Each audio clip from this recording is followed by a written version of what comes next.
Hello everyone! Welcome. I'm Isaac Emerson. Today, we are back in Gran Turismo 3. Hope you're doing well today. Welcome Gillespie, welcome Machiavelli, hope you're all doing well. And today, we're going to be doing some Super GT racing in the wonderful Impreza LM race car.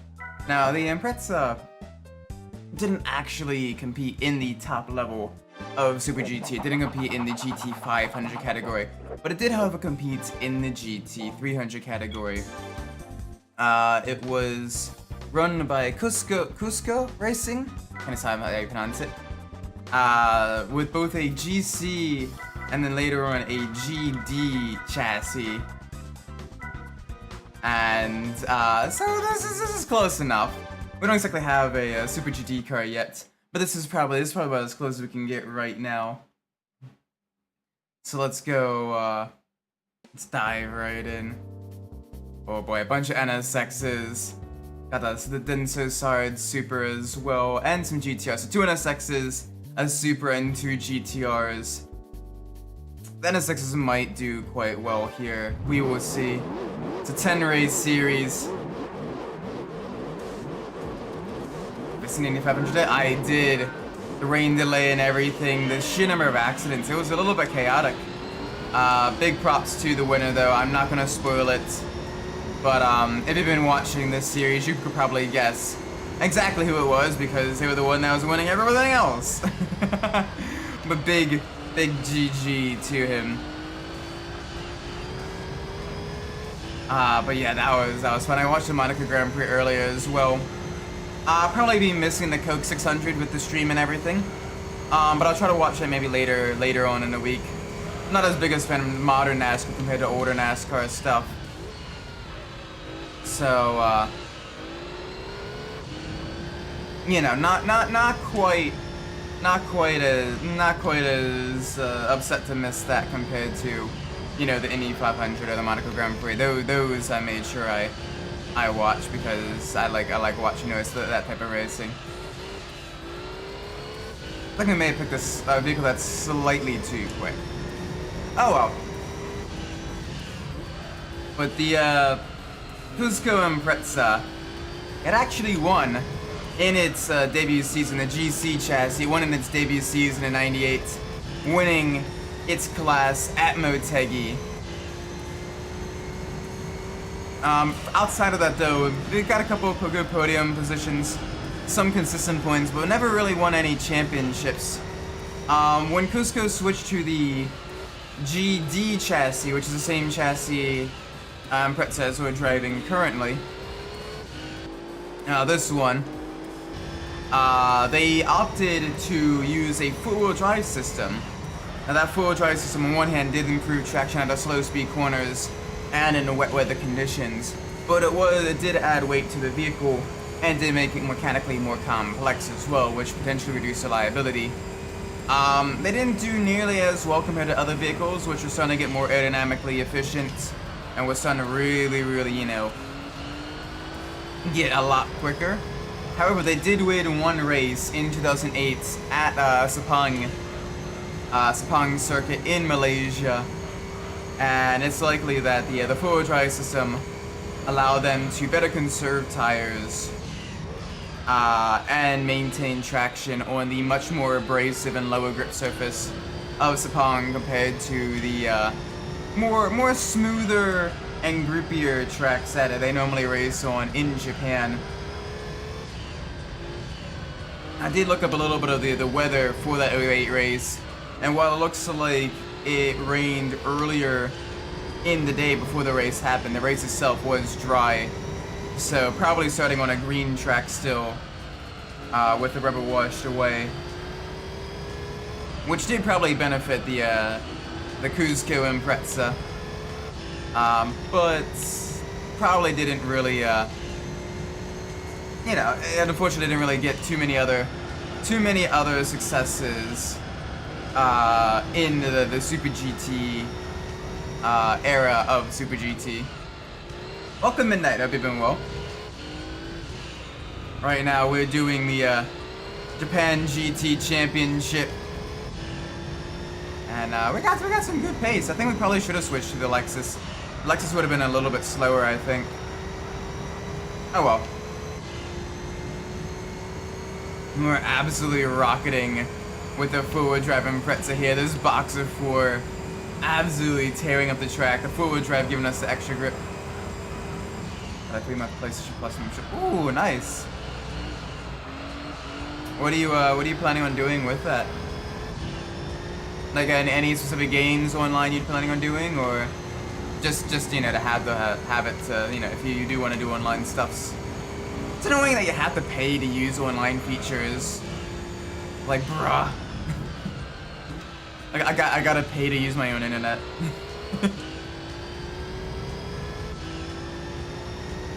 Gonna get the platinum and GTC. Oh, you're going after split mode. Big rip there. Then I do wish you the best of luck. Hopefully you're able to withstand the sanity loss of sport mode. People drive like melons there. It's the reason why I don't really do too much online racing in the Gran Turismo 7 or sport anymore. People would just send it down on you with just the finish of the races. True. So that would probably take a couple of weeks. You know, do about 3-4 races a day. You know, maybe 2-3 times a week. And 100 photos. Yeah, but that at least, you know, you get so many escapes locations and so many good cars to take pictures of. That one's just, you know, that one's just kind of what's the word I'm looking for? Like you're just gonna eventually get that one if you just kind of play the game normally and just kind of enjoy the vehicles. Like I think I'm up to like 70 something now photos in Gran Turismo 7. Just different vehicles in different areas and everything.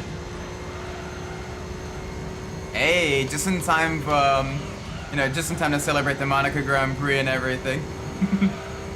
What was your thoughts on the Monaco GP? Since I know, if I remember something correctly, you had watched it.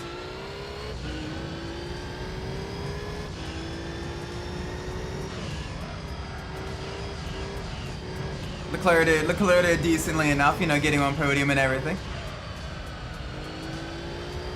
Although it is a little bit unfortunate that he wasn't able to win his home race. He still did decent, especially with just how dominant the McLarens have been.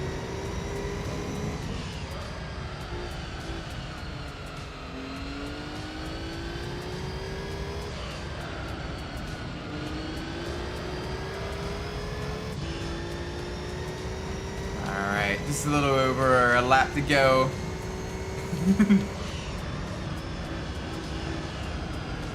Gotta be a little bit careful, our tires are very much dying. Yeah, it was a little bit unfortunate. He put on a good show though, especially with Ferrari's strategy decision, shall we say. Being a Ferrari fan is pain, but sometimes you learn to enjoy the pain.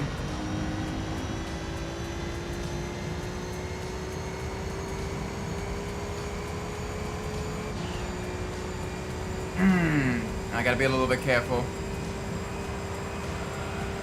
Right now, our front tires are dying just a little bit, so we just gotta make sure we manage to keep them working as good as we can. Anyway, it's gonna be a tough.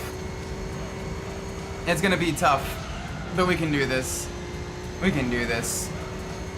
Although that Pennzoil GTR is very quick. What's worse, being a Niners fan or being a Ferrari fan?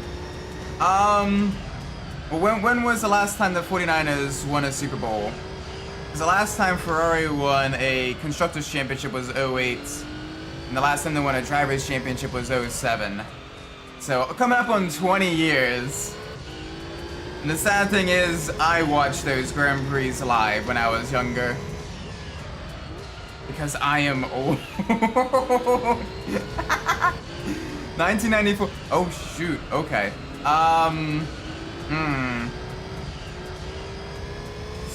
That is a good question. I'm probably a Niners fan, but both aren't pleasant.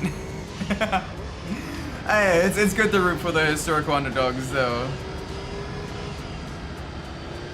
Welcome for Chubby GT. Hope you've been well. Oh, the struggle. It's not turning. The fronts are literally dead. I'm driving the Impreza right now. This thing's been upgraded to LM spec, but it should be able to be competitive with the GT 500 class cars.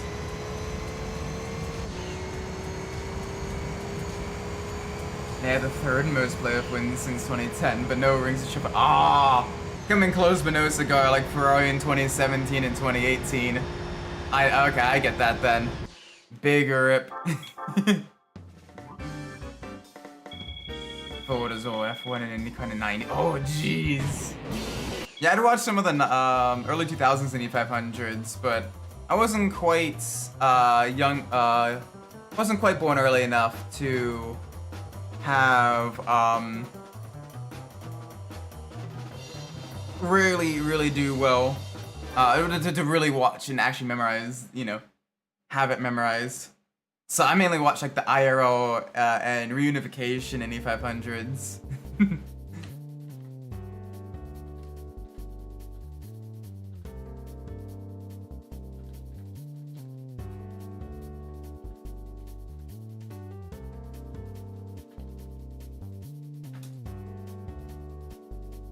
Alright, so here we go.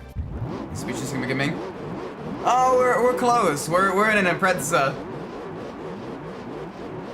But welcome, JB.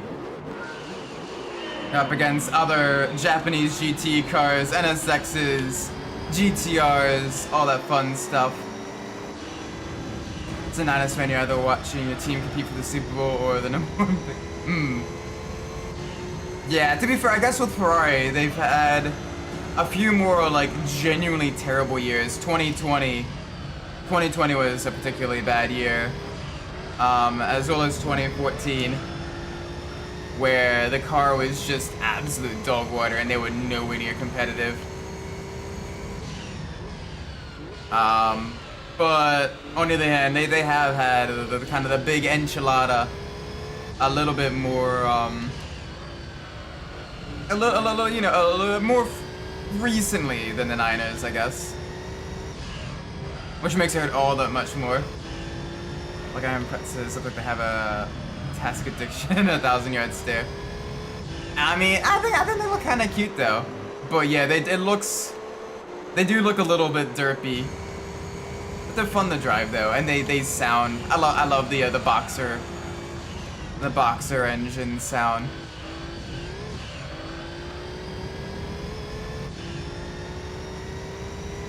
Alright, Rome should be an easier win for us compared to Valley Speedway. A lot less continuous corners. Our tires won't get nearly as worn out. So we should be able to maintain our speed a lot longer. Grand Valley is an absolute tire killer of a track, so you gotta be a little bit careful there. Not joking, since 03 they've either made the NFC Championship or missed the playoffs. Oh, rip.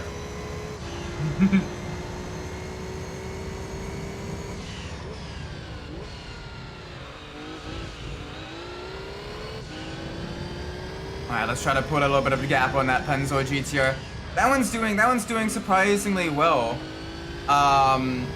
Compared to some of the rest of the field. Just a little bit quicker than some of the other cars. So that GTR is doing quite a bit. Now, unlike the Supra,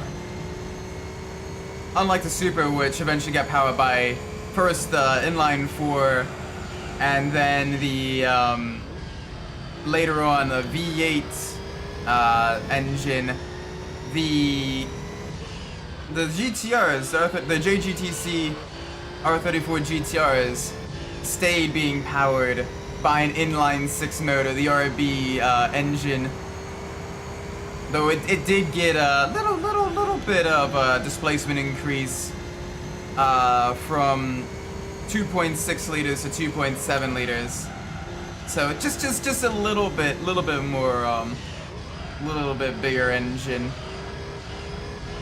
making just shy of 500 horsepower, around like 470 or 490, and a gobsmacking 520 foot-pounds of torque, which really lets it lay down the law out of low-speed corners.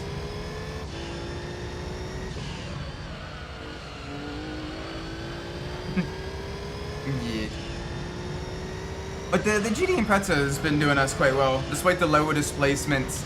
The all-wheel drive system has been helping us out quite a bit through the corners, which is really nice. So I got to keep the RPMs a little bit on the higher side. Yeah, I saw that. You're planning on getting Gran Turismo 3 and 4 for it as well, which is nice. Other games I recommend if you're looking for like the racing game kind of, you know, genre and everything.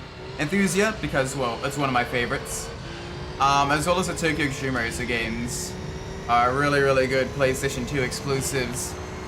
And are really fun to play. I really enjoy them. Oh, you already bought those. Nice. Oh, you already bought 3 and 4. Got it.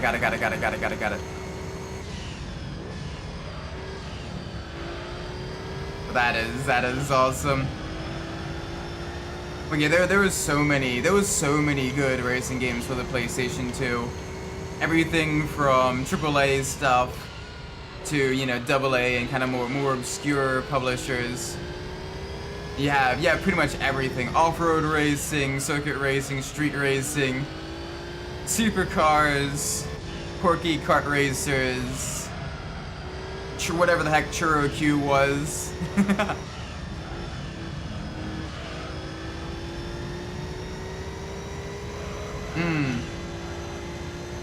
Yeah, you put the bigger V6 in the AZ one.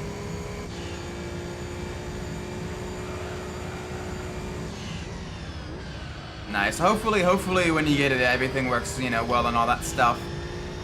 You know, no issues. It's, you know, clean, in good working order and everything like that. And then sometimes you take a little bit of a risk with,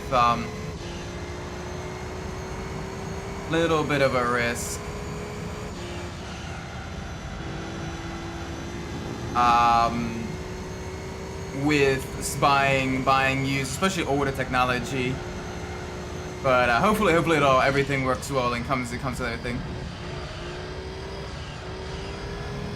Oh yeah, I know the games with basically advertisements for the toys, but like the games still have plenty of charm though for that, which is nice. It's like the Hot Wheels games. Like most of the Hot Wheels games are pretty alright.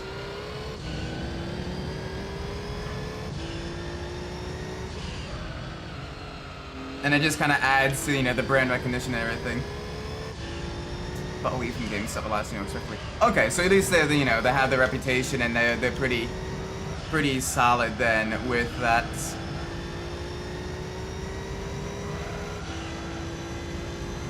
Man, that Penzo, the Penzo GTR has been fairly dominant second place force though.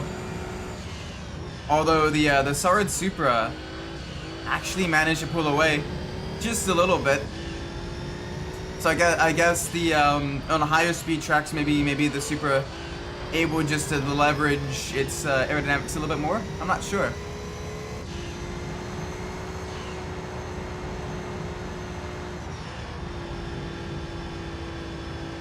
Yeah, the Super GT it was entered in the GT 300 class by Cusco.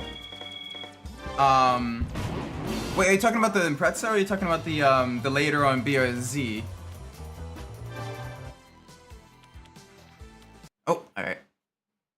I gotta remember to mute the music between races. Alright, next up, Midfield Raceway. Alright, this one, shorter laps. A lot of high-speed corners. Tire wear will be a bit higher here, but we'll be alright. But the GT300 is Super Impreza. It did win a race in its debut season, and it won again in '08. But the aerodynamic efficiency of the Impreza compared to the in rally racing wasn't quite as good for circuit racing in JGTC compared to things like the RX-7s or MR2s or MRSs and all that stuff. For that Pennzoil, the Nismo Pennzoil GTR, rear-wheel drive instead of four-wheel drive, as four-wheel drive systems weren't even allowed and were only really allowed in the GT300 class after 2003, with the GC Impreza that Cusco Racing entered being rear-wheel drive. They had to get a special exemption with the four-wheel drive GD Impreza in 2002, and then in 2003 they did allow four-wheel drive vehicles in the GT300 class, which is pretty cool. They did have a little bit more of like either extra ballast or a restrictor on the engine to kind of balance the performance a little bit compared to the rear-wheel drive vehicles. But it was still cool seeing them allow four-wheel drive racing cars alongside the rear-wheel drive vehicles. Although generally the rear-wheel drive vehicles did win out due to their lighter weights, and generally being made off of vehicles that are a little bit more aerodynamically efficient, less coefficient of drag, better for circuit racing and all that stuff. Especially in the lower power GT300 class, where you want to minimize your speed loss on the straights. Still though, this is the Gran Turismo original LM classification Impreza, so it's got around a little bit over 500 horsepower, and it's got the four-wheel drive system and lots of aero components. So it's quite quick. Though it does, you can see, just finishing up lap 2, it's already chewing through its front tires very rapidly, so we need to be a little bit careful with that.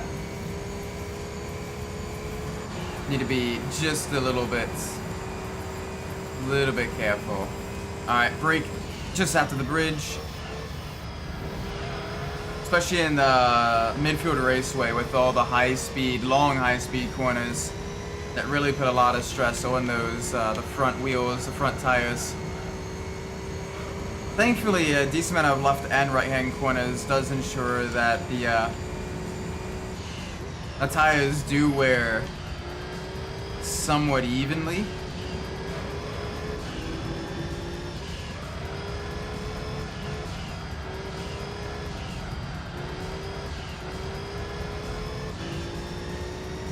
There we go. Okay, yeah. So we can manage. We need to kind of build a little bit of a gap, because the actual JGTC cars are ever so slightly better on their tires compared to our vehicle, so they're able to maintain their pace a lot longer, whereas we absolutely burn through our tires, and we need to be a little bit careful about that. Just a little bit. Yeah, you can already see our lap times beginning to fall off just a little bit. Around 0.5, 0.4 seconds lost compared to the previous lap. Normally in real life, tires don't nearly wear this quickly, but in Gran Turismo 3, it is exaggerated just a little bit compared to real life. In real life, even softs would be able to, last a full 5 laps at high pace without too much tire fall off. But here it's here it's a little bit more exaggerated. We got mediums on. Oh boy. And it's been a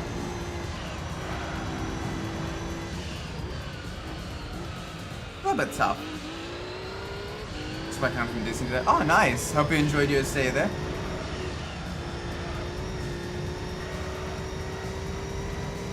It's been so long since I've been to Disney. I think the last time I went there, it was 2013. Yeah, 2013. And we had a tropical storm like a couple days before, you know, actually going to the parks and everything. So there were a few things that there were a few trees that they were down and everything. They had to kind of clean up and all that stuff. And once every year since 2020. Jeez, that is a lot of times. Holy moly.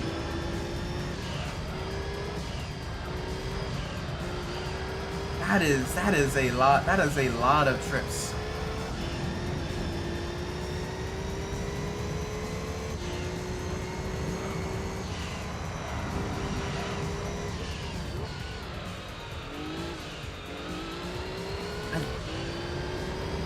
Like that. I mean, I guess it makes sense, you know, not going for a long time just because, well, one, that is, I imagine that's quite expensive, and two, like, you know, why don't you go like what, four years in a row? 5 years in a row. Like, you eventually get to the point where you've done pretty much everything.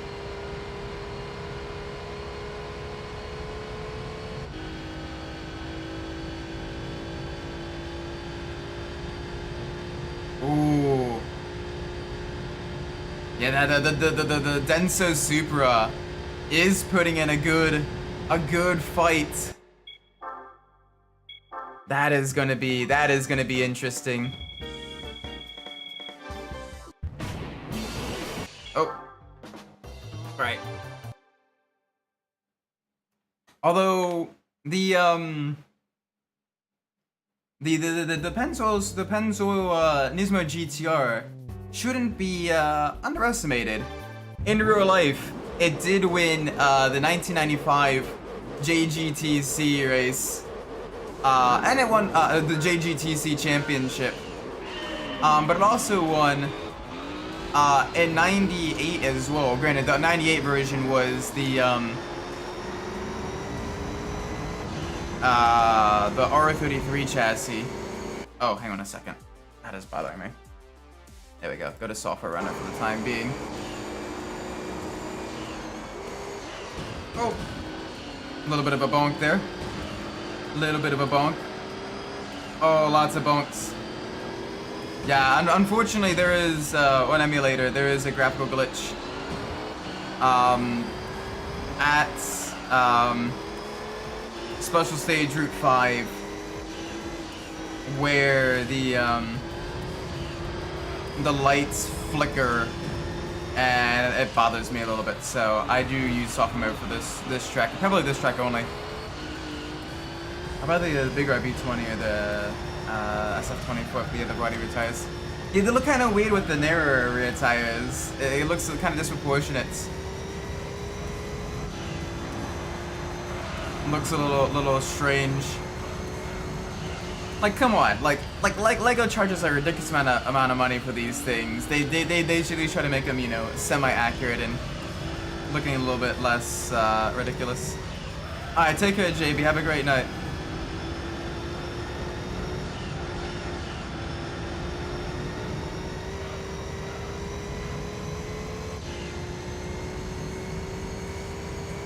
Alright, let's get a little bit of distance. We need to, because Special Stage Route 5 does munch into the tires just a little bit.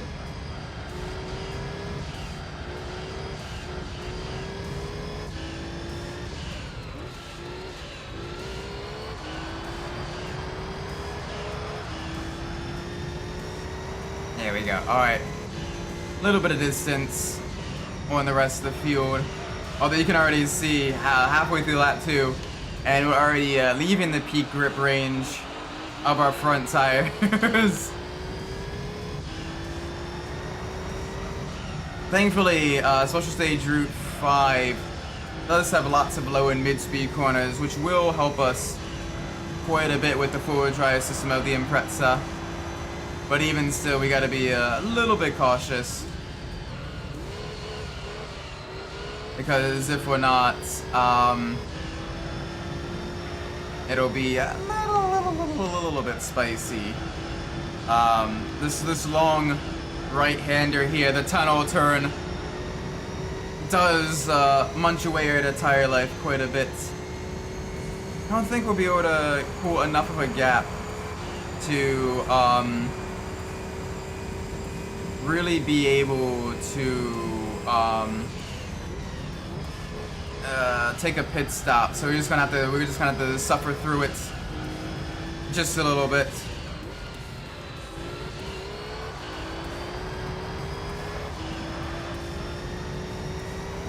Oh, we'll be trying though. We will be trying. Hope we get a good vehicle for this championship as well. You know, getting an actual JGTC vehicle.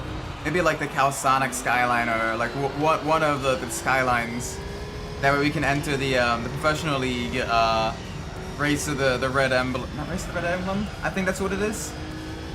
Yeah, the professional league GTR championship.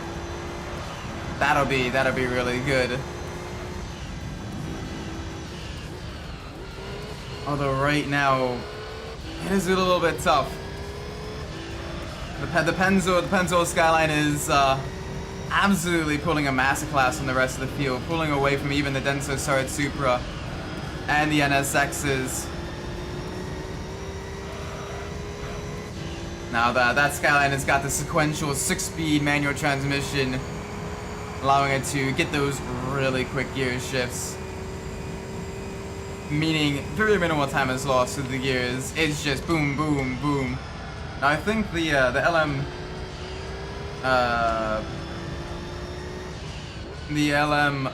Impreza also has a sequential transmission, just given the fact that it's able to just rapidly make these shifts. But does mean that we have a little bit less of an advantage compared to normal. We were still pulling a little bit more of a gap. Gosh, IRL, that bright yellow livery would look super cool at night with all the lights reflecting off of it and everything. Gosh, that would be so cool. just seeing the bright, vibrant, you know, yellow and black livery, just iconic.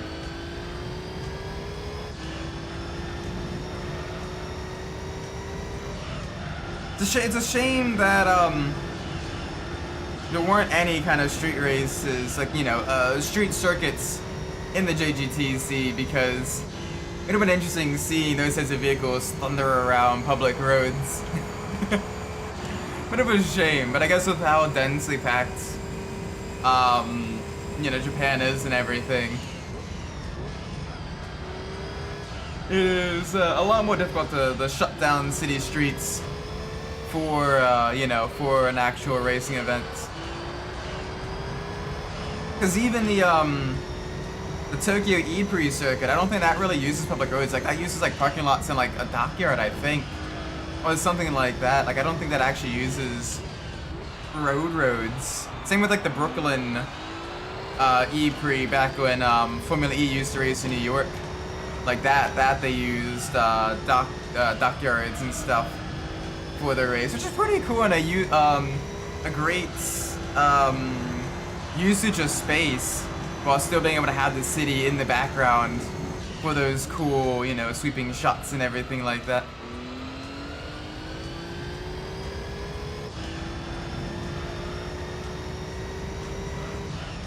Gotta be a little bit careful.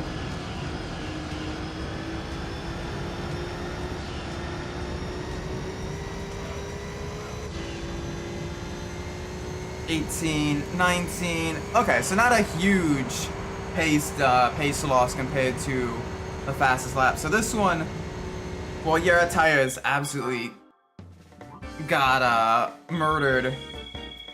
We still got some decent time out of the tires. The forward drive system definitely helped it.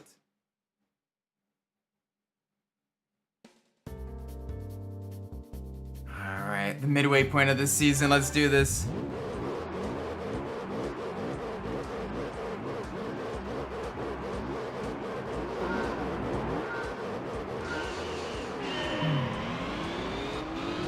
I will say though, while the original Nissan, the Pennzoil GTR, the R34, did pretty well in its debut years.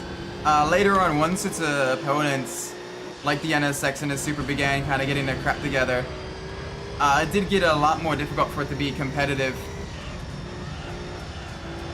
With the Super getting lighter and the NSX getting improved aero, it did begin to struggle a little bit, which is a bit unfortunate because I love the look of that, the Pennzoil GTR. It is a blast. It's just the beautiful livery, you know, the great sound, the Gran Turismo heritage and all that. It's just a fun vehicle. I miss Formula E, they kept getting into live TD dates. Yeah, they need to market it a little bit better.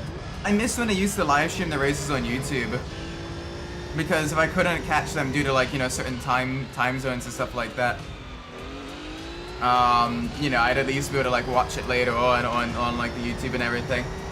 I gotta find out where, like, I can watch the streams and everything, if there's like a paid service, or even like a different, like, website or whatever, because, you know, that'd be kind of fun. I do genuinely like Formula E, you know, seeing the close, almost touring car style racing, but with open-wheeled, single-seat race cars, is pretty cool. And the strategy and, you know, wheel-to-wheel battling that happens in these shorter races with these cars is just amazing. Seeing how lively they are on the road tires, it is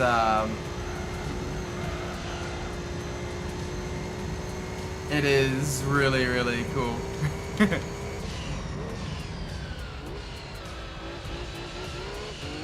Like, I do genuinely enjoy that. Although I wish they would, you know, give it a little bit more, a good mix of street circuits and permanent road circuits. Right now they've only really got, I think, 2, Homestead, Miami, and Portland. But it'd be cool to see them go to, like, other tracks, like Formula E at Zolder. Formula E at Zolder would be really, really cool. One, you literally have a wind farm right across the canal that can be viewed from turns 1, 2, 3, and 4. And I mean, like, it's literally within like 100 meters of the track. It's got solar infrastructure, so the cars could literally charge there, be like, you know, the net zero marketing and everything like that. You get the heavy braking zones, which help with the regen braking. And with Spa going on an on-off rotation with F1, you know, they could have that as the alternating years. That way, no matter what year it is, Belgium has a top-tier open-wheel racing series. Honestly, I think like that would be like a marketing, you know, knockout of the park. Keep streaming during finals. I'm sorry. I'm sorry. Don't worry, I'm not streaming tomorrow. Tomorrow I'm gonna be having family over. I'm gonna be grilling homemade burgers, and it is gonna be great. I'm gonna be making whiskey, salted caramel whiskey glaze for the burgers. Tomorrow it's over. Ah, rip. Sorry. It was entitled. I just want that competition, you know. I can take the fight to finals. Nah, I'm kidding. I probably wouldn't be even close, but I will. I'm having fun. We're vibing. We Gran Turismo. It's been so long since we've last played this game. I apologize. Weekends have been hectic, to say the least. Yeah, let's go with hectic. Chaotic. Crazy. So we get to finally do some Gran Turismo racing. I would like to beat this game, 100% it by the end of the year. And we are making some good progress as well. We're starting to take on some of the other championships and everything. So this is This is very nice. Oh boy, gotta be careful, gotta be careful. Alright, Laguna, despite its reputation usually as absolutely murdering tires, actually has been pretty good for one of our tires. We got some pretty even wear at the front and the rear, which has allowed us to maintain our pace. As you can see, we literally got our best lap of the race just that last lap. Although that Supra is absolutely killing it. Just demolishing the rest of the competition in a very lonely second place.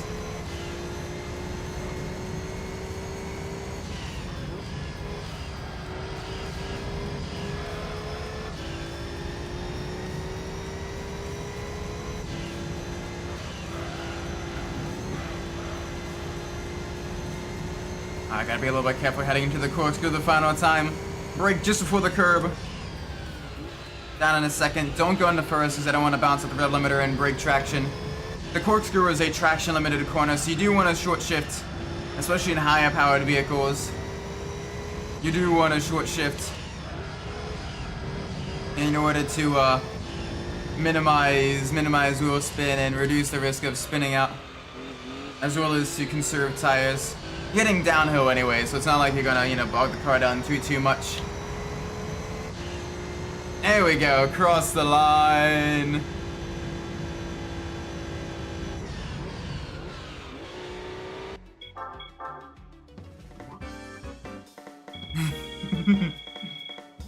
There we go. Alright, the next race. Let's do this. Where are we gonna be racing? Super Speedway, okay. This is gonna be super easy. Probably. Actually, this might be more difficult because the Impreza isn't exactly the most aerodynamic vehicles.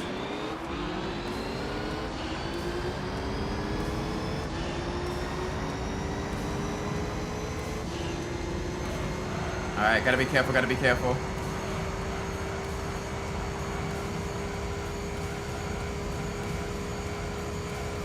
Oh yeah, it's gonna absolutely destroy our right side tires. This is over racing for you. Where your tires, your outsides get just a little bit toasty, and your insides are kind of they still do a decent amount of work, but they're more along for the ride.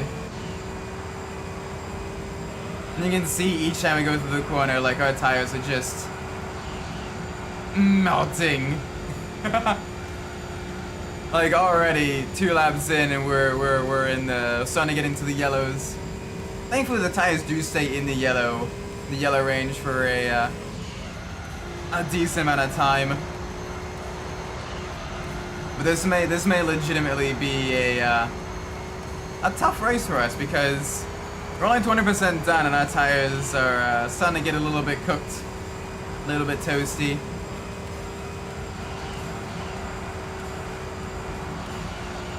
Come on, gotta maintain speed. Gotta try to minimize using that front right if we can. Though it's difficult with the forward drive and the more front heavy nature.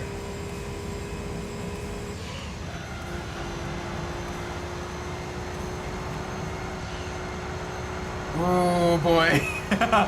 I'm not sure, chat. I ain't too sure about this. Alright, we're running consistent 35s though. And we're starting to pull a little bit of a gap. Come on, I want the Pennzoil GTR to win. I love that yellow livery. But right now it is struggling just a little bit. Hopefully it's just conserving tires and it'll be able to make a move soon. Although we're getting a lot of understeer now. 3, 4, 5. Ooh, I say that we did get a new fastest lap.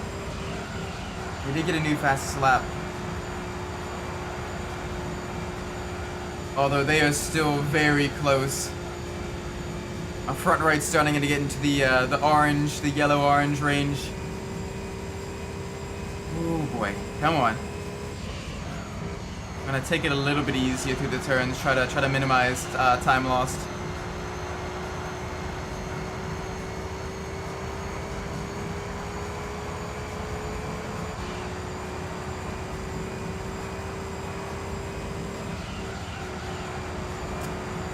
Can't take it too easy though, because the JGTC cars behind us they're kicking ass. They're hauling butt. They're going really quick. And you can just see, yeah, I can see that bright yellow. Oh, I forgot. Let's go back to hardware mode. There we go. That is a lot crisper. That is so much crisper.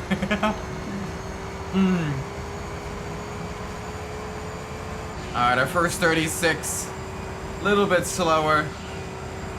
Yeah, and the Super is catching us. The Super is catching us, chat. Our front right is just dying. Oh no. Chat, we might be cooked. We might be cooked, chat. We might be able to hold them off. But it is going to be a tough one. Their tires have got to be starting to get close to death, too. Alright. Okay. Ooh! The Ray Brigade SX, with its mid-engine nature, probably was able to conserve its tires a little bit more. Our front right is at its lowest grip now. Pure fire truck red. And the Pennzoil GTR is right there with them too. That is a close battle for second place behind. And they are rapidly approaching my location. Come on. Get me around these turns. 2 to go. We can maintain speed. Okay, 3.6. They're fighting each other, so that's slowing them down a little bit. That's good. That is so good. That is a saving grace, is them trying to pass each other. They're killing their tires trying to do that. So they haven't been able to gain on us. White flag next time by. The Pennzoil's pitting! Why are you pitting on the last lap, you melon? Bro! No one else is pitting! Bro! You should have just held on. What? Why would you pit on the final lap? What kind of tire strategy is that?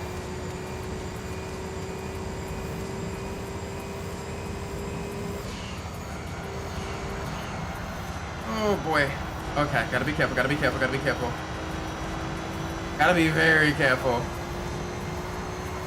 Welcome, Zune. Hope you're well. Right now we're doing the Japan GT Championship in Gran Turismo 3. Oh my gosh. The Pennzoil, that's gonna have huge implications for the points championship.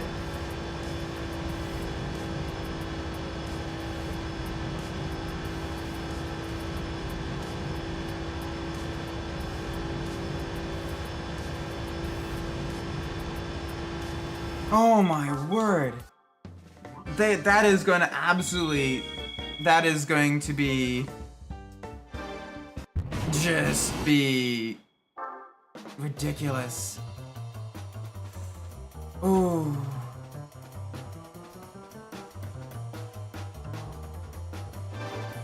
Wow. Wow.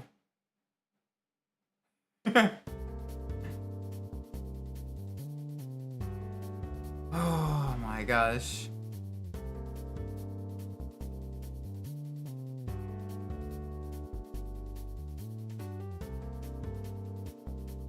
That is huge. It went from fighting for second place to now being pretty much an entire race away. Holy moly. Alright, now we get to race at one of my favorite tracks in the game. the Apricot Hill. This track, absolutely wonderful. I love the fast flowing nature of it, although it does munch through tires quite a bit, but the short laps and the high speed nature of it do make it a fun track. We also have the Loctite Zexel GTR R34, which for the most part shared all the same components as the Pennzoil one, although it did have a slightly lower engine placement, as the vehicles weren't all exactly the same. Just some slight differences here and there between teams. So the engine was just a little bit lower for a slightly lower center of gravity.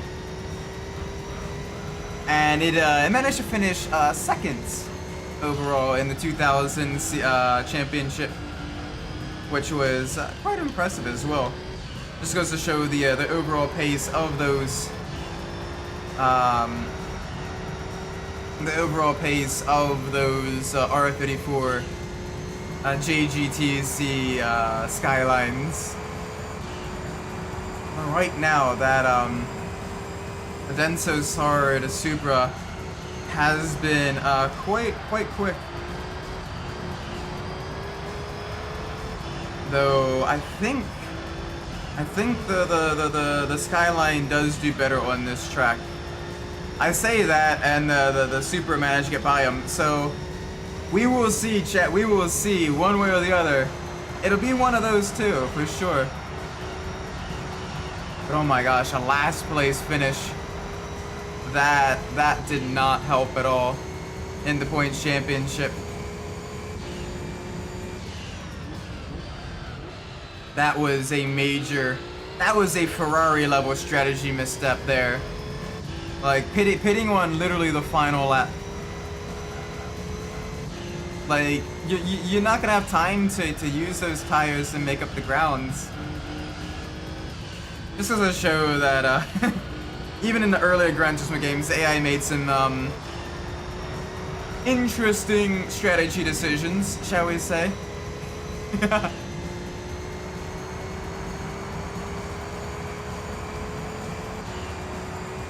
Alright, there we go, 117.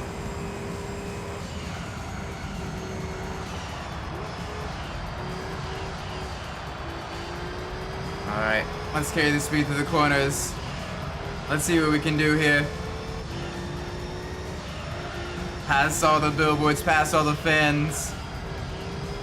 Gosh, I'd love for Apricot Hill to come back to Gran Turismo 7. That would be fun. It'd be a good track for the cars to race on as well. Everything from more pedestrian vehicles to sports and supercars, even full-on GT3 and GT4, and even prototypes would do quite well here. Like, I'm surprised, especially since they put all the effort into updating it for Gran Turismo 6, why they haven't put it into Gran Turismo 7. With it being an OG circuit, having the legacy, it would be a good addition, I think. Although you probably have to be a little bit careful, because in prototypes, you may end up running almost a sub-minute lap time.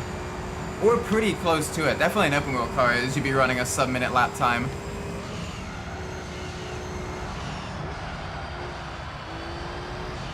Probably around like a 57, 56 second lap time in like one of the Super Formula cars here. It just between the downforce and the power and everything, it would be a little bit quicker laps, but like you can have shorter tracks and still have them be good for racing. Plus it'd be a great tire conservation track as well.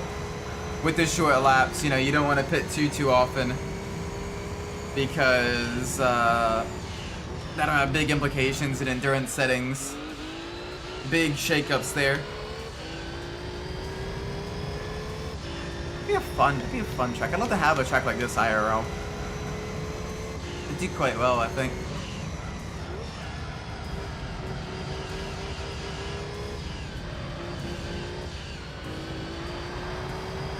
Alright, gotta be a little bit careful.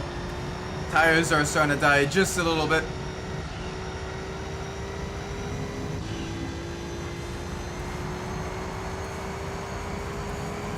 Alright, one more lap.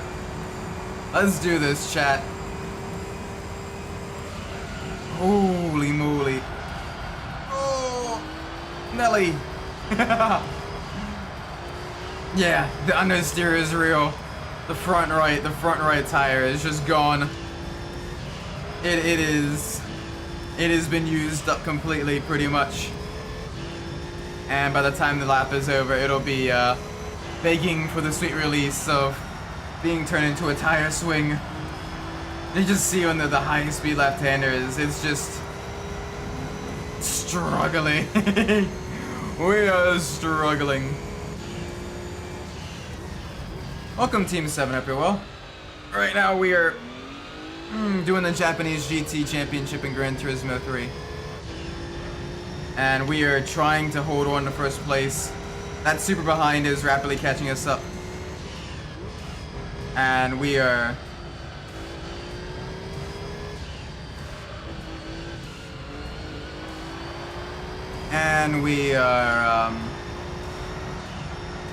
working on... Yeah, there we go. Okay, we'll be able to win this. Oh, thanks for doing the server, I appreciate it. Oh, right, Tima, right, sorry.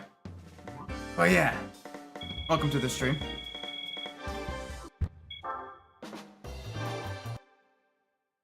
Anyway, we got 3 races left in the championship. Let's see what we can do here. Alright, heading back to...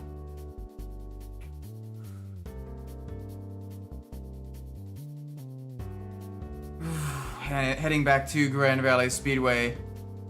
This is gonna make it a little bit tricky. But we can do this. We can do this, I think. I hope. I am praying. We do get a nice dusk race, though.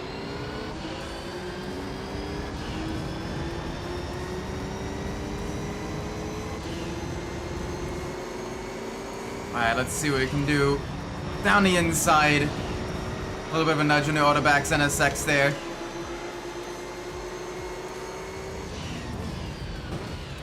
Oh, okay. Hello, dive bombs. Is this GT racing or is this the start of the Formula 2 race at Monaco? Jeez.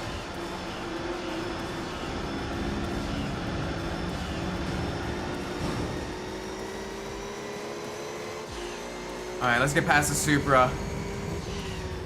The Loctite GTR managed to get up into the lead though, which is probably a bit different than how it usually is in this championship.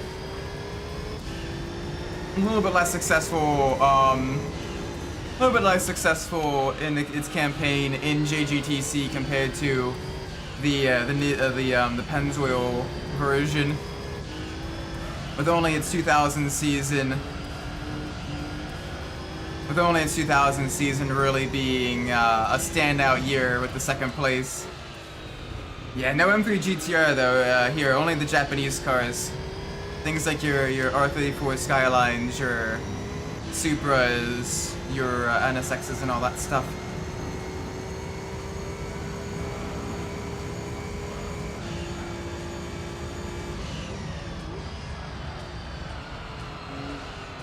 I gotta be a little bit careful here. Now this track, with it being a lot longer compared to a lot of the other tracks in this game, we do need to be a little bit cautious, as tire wear is a significant factor, especially with a lot of high speed corners and everything. Yeah, I'm familiar with the GT class, but here in this race, no M3 GTR. Japanese GT cars only.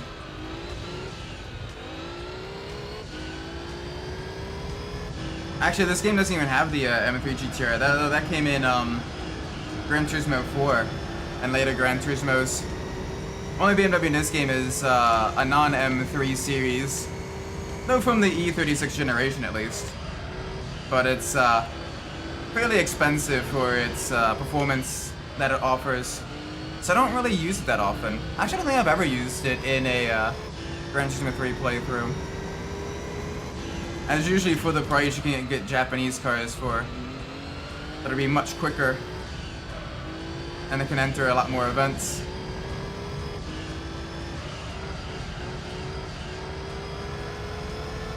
Gotta be a little bit careful though, our front tires are already dying.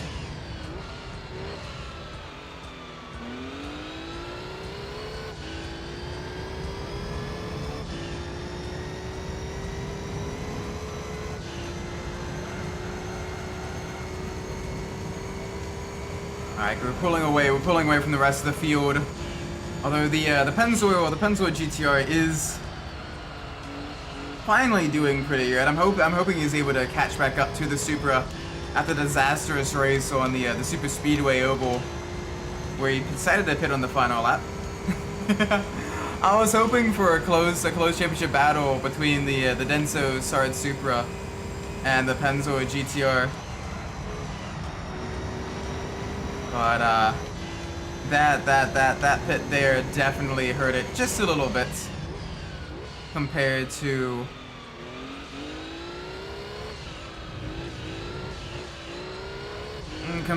the rest of the field.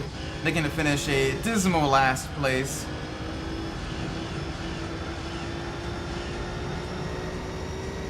Ooh, okay, looks like we got a GTR battle in second place. I'm watching the timing. Back and forth between the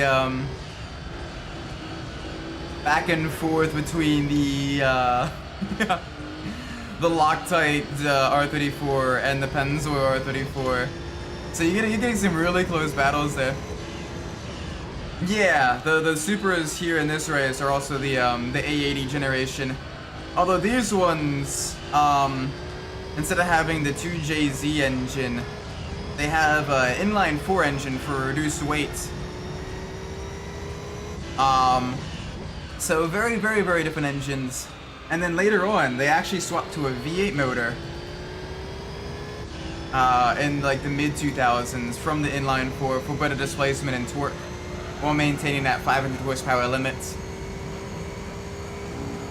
I think really the only vehicles that really kept the same type of engine throughout their run were the NSXs. Because I think even at the end of the R34's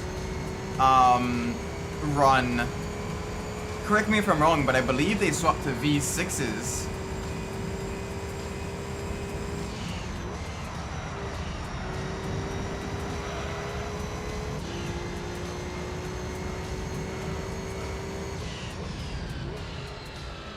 Yeah. The inline 4 though is still quite powerful. 500 horsepower from, you know, a little 4-cylinder engine at that time is quite impressive, you know. That is very, very, very, very cool. They're just running an insane amount of turbo pressure, lots of compression. They really work that engine to get as much power as possible from it. And it showed in its performance as well, with lots of, quite a few championship victories, and a lot of race wins as well, especially the Castrol Supra, the legendary Castrol Supra, winning quite a few championships. Oh, I got the NSX now in the lead. The mid-engine nature of it, allowing it to conserve its tires, probably a little bit better than the front-engined R34 GTRs. Between a 70 Charger and a Supra, I mean, it depends on so many factors. Everything from modifications to what kind of racing's being done to, you know, driver's skill level, all of that stuff. In terms of circuit racing, the Supra would probably, a stock Supra would probably beat a stock 70 Charger just because, you know, more advanced suspension systems, relatively lighter weight, better tires, all of that stuff. But once you start throwing in modifications and everything, you know, you can do a lot to both of those vehicles that'll transform them into things that are very different than what they originally were. So, a lot of times it comes down to, it depends. Which might seem like a cop-out answer, but it literally depends. Ooh, okay, a little bit of understeer. The front tires are getting into the orange. Gotta be a little bit careful with them. But we have enough of a gap to second place, so we should be able to limp our way home to victory. And I think we only have 3 races left. 3 or 2. I think.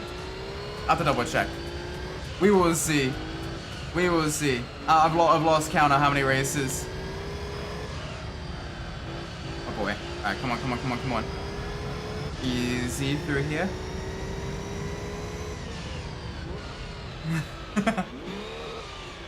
Oh, I gotta limp it through the corner. The fronts do not want me to turn at all. I'm just plowing forward. I'm sliding forward, especially on left-hand turns. Yeah, no, those NSXs. I mean, well done to them for being able to conserve their tires and everything and maintain their agility through the high-speed, twisty nature of Grand Valley. Gosh, I do love this track, though. It is an absolute blast to drive. Just really, really fun. Yes, 6 seconds slower. Yeah, that was way slower compared to the earlier laps. All right, 2 more races to go. Let's do this, chat.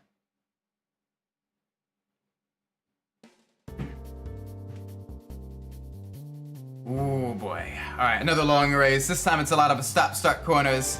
Social stage Route 11, a nighttime city street circuit. Got some high-speed sections, but look at all of those hairpins. This is where the forward drive of the Impreza will shine, as we can really power out of these corners,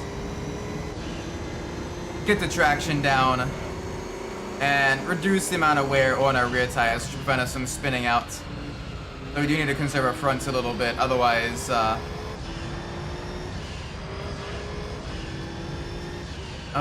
we'll be a little bit tricky. Be a little bit tricky in the later stages of the race. This will be one of the longer races of the championship as well, as this is a very long track and it's also got a lot of very low speed corners. So it'll take us quite a bit. Lap times will be somewhere in the 2-minute range. And then I forget what the last race would be. Maybe Tokyo Route 246? It's surprising that they haven't done a race there. With this being a Japanese GT championship. So I'm probably guessing that the final race is going to be at Tokyo Route 246. Which is always going to be really, really cool.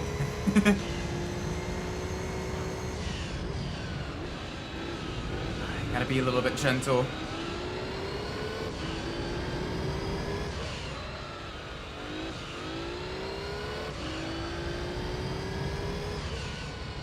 But yeah, the forward drive system that has given us all the traction out of these low speed corners, allowing us to absolutely pull a mega gap. We might actually even be able to pit. We may actually be able to take a pit stop. And still win it. I'll see how far ahead I am on lap 3, heading to lap 4. And if I'm about 20 seconds ahead, I'll make the pit stop. Because this track does, you do need to be careful with its tires. Okay, at least sub 2-minute lap times though, which is good. So a little bit quicker than I was imagining.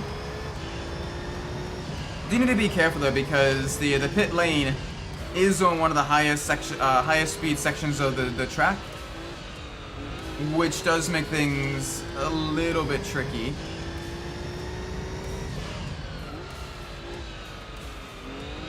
Does make things just a little bit tricky.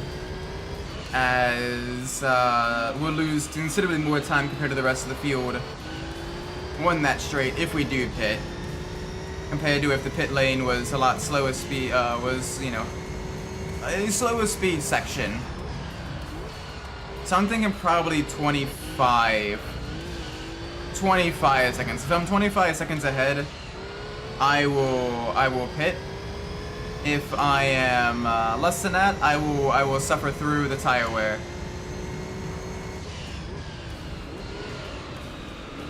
I gotta be gentle through the hairpins.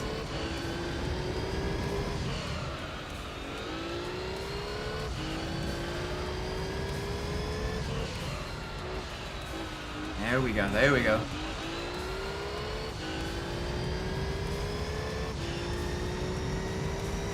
Yeah, the hairpins really allow us to use that forward drive traction to just second by second extend our gap over the rest of the field. I don't think it's gonna be enough to take a pit stop though. That's gonna be, that might be out of the question. Especially because that Supra is starting to turn on the afterburners a little bit. And is really pushing. Alright, brake at the bridge. Trail brake through the first turn. I guess that can be considered turn 2, as the long right-hander is technically turn 1. I guess that is true. I guess that is very true.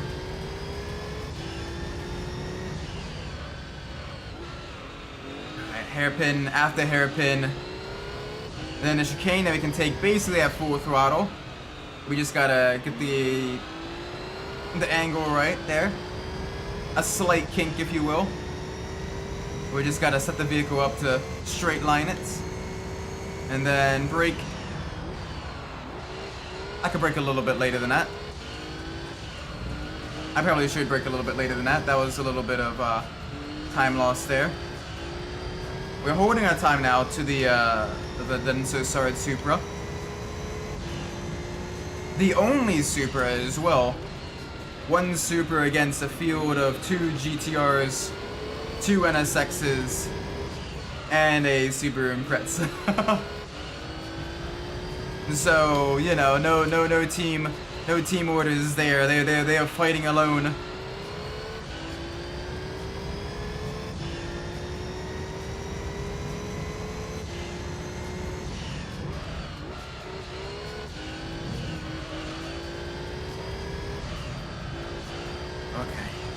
Gotta be careful. Yeah, I'm not pitting. They're too close. They are much too close to pit. I'm gonna lose way too much time. With just how long the pit lane is, and how high speed the straight is, it ain't worth it. It is not worth it at all. Yeah, and that Supra is starting to gain on us though. Come on, 2 to go. 2 to go. We can do this. See if we can't turn up the wick as well.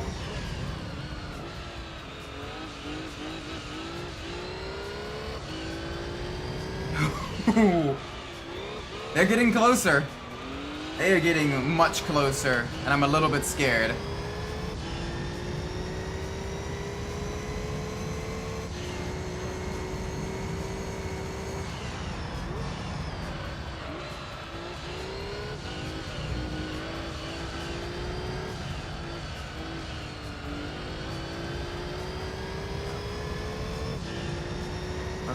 Come on.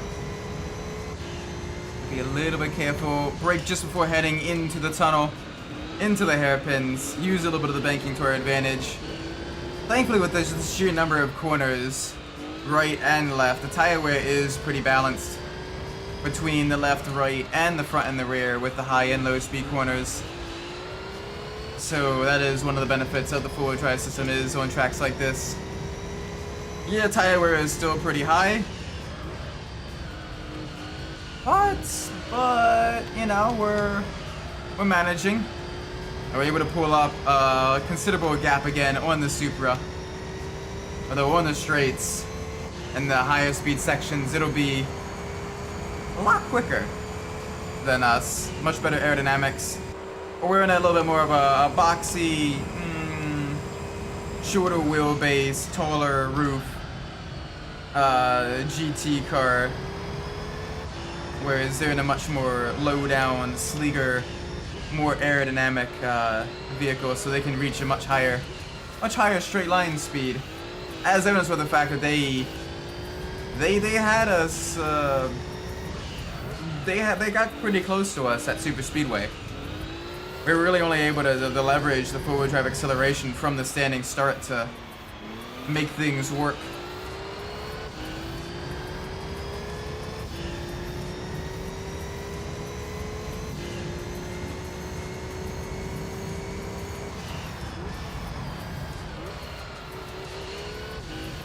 Gotta be a little bit careful. Oh, the understeer is real. The understeer is real.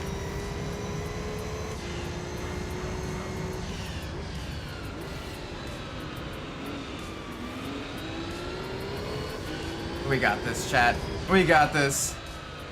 Final couple of corners, then we move on to the final race of the championship. And hopefully a really good prize car. I'm looking forward to something really good, something that'll look really nice on Racing Slicks. Hint, hint, nudge, nudge, maybe an actual JGTC car. Maybe like a Calsonic or a Pennzoil Skyline. Maybe. Maybe.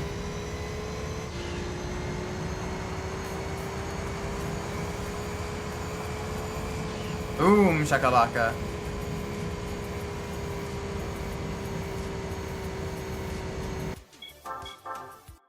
Oh boy. Money! Give me the money. Alright, what's the final race gonna be? Take your bets. I'm saying it's probably going to be Tokyo. It is Tokyo. Very nice.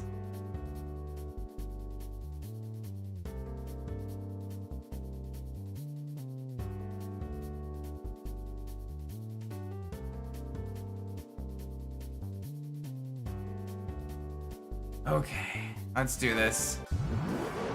A lot of high-speed straights and sweeping corners here. So this will be a little bit interesting. This will be a bit of a challenge.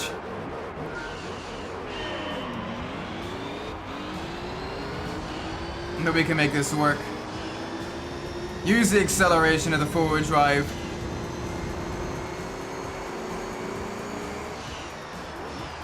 Ooh, the NSX is late on the last of the late breakers. Alright, we're getting by it.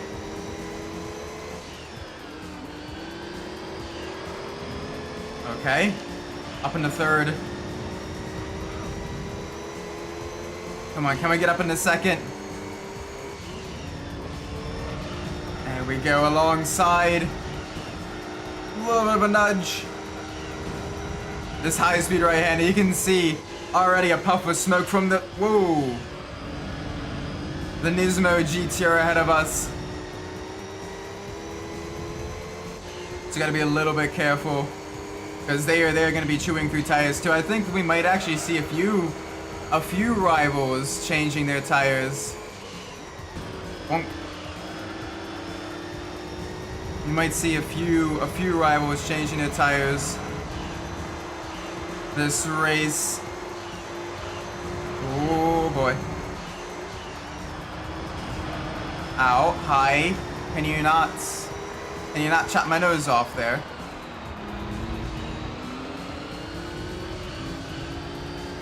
Alright, that's fine. If you're gonna do that, at least give me your suck.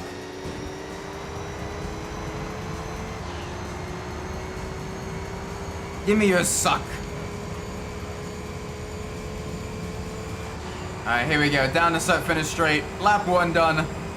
And here, just to the left, right there, that building at the intersection was the Honda Japanese headquarters.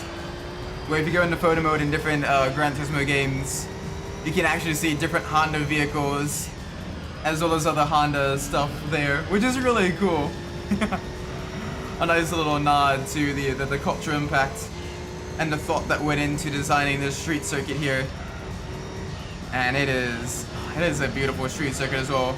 The greenery, the automotive tie-in as well with the Honda headquarters, the flowing high-speed sections, the fact that it's based off of real streets, like this is really, really cool. Absolutely wonderful track. It's definitely one of my favorite of the street circuits in the Gran Turismo games. It's just iconic, it's a classic.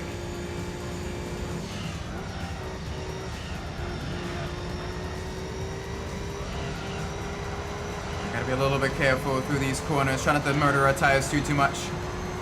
With this having a lot of high-speed right-hander corners, our left-side tires are probably going to get cooked a lot quicker than our right-side tires. So we do need to be a little bit cautious through all of these. Maybe take a later apex and use the forward drive system to kind of try to balance the wear, put the wear more on the rear tires and the slow-speed sections to save our front tires a little bit while going quick. There we go. Oh, the Penzo using its superior high displacement turbocharged inline 6 to really make it quick on the straights here. All that torque, all that power, the wonderful aero as well in that iconic livery. That is the good stuff. Alright, come on. Keep it tight to the inside here. You're already starting to wear our rears. Left rear just a little bit, getting into the yellow. Let's make the right rear a little bit even with that as well. There we go.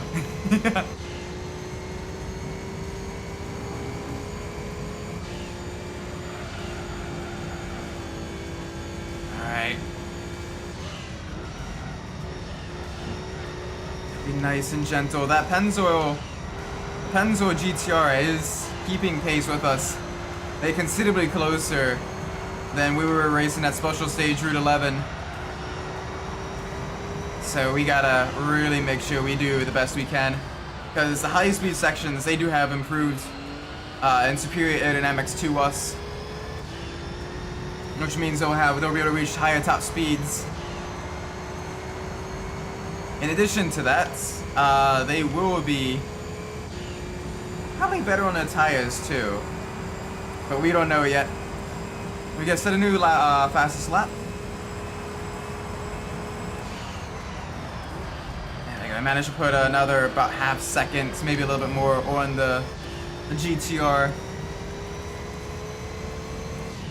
I do hope that one of the Hondas is at least able to come home into a podium on one of the home tracks. So it looks like second place is being fought over between the GTR and the Supra.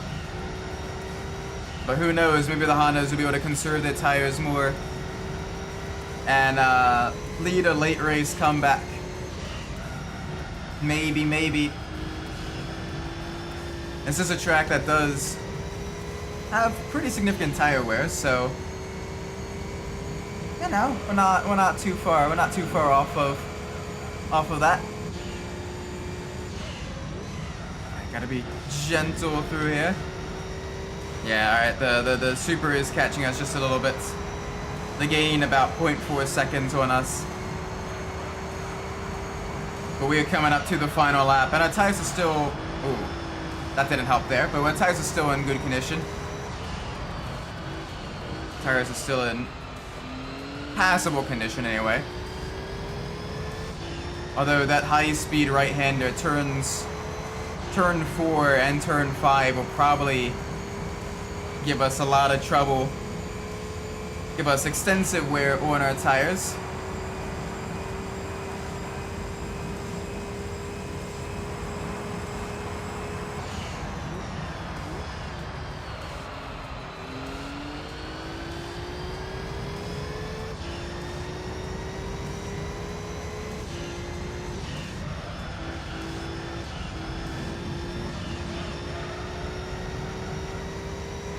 Come on.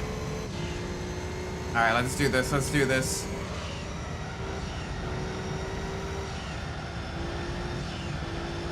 Alright, little bit of understeer on the left side. A little bit of tire wear. Alright, come on. A couple more high-speed corners and then we can limp away home. Yeah, I'm already seeing a bit of a struggle here. Already seeing a little bit of a struggle. Get off throttle here, get a little bit more rotation through the corner. Hey, that super is catching us up rapidly now. I don't think it'll be enough though. I think we'll have just enough of a gap.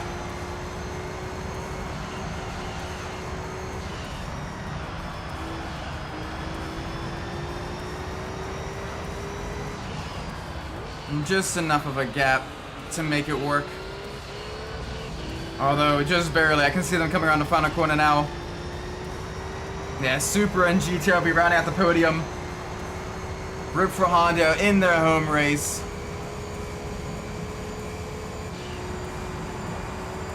Yeah, this one considerably slower. Not exactly the best.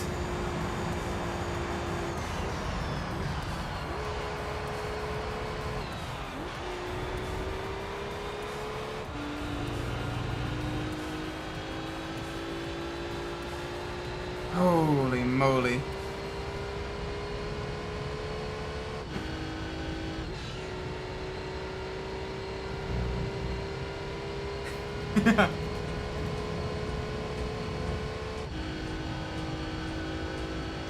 Holy moly. Alright, we managed to make it work. Finally.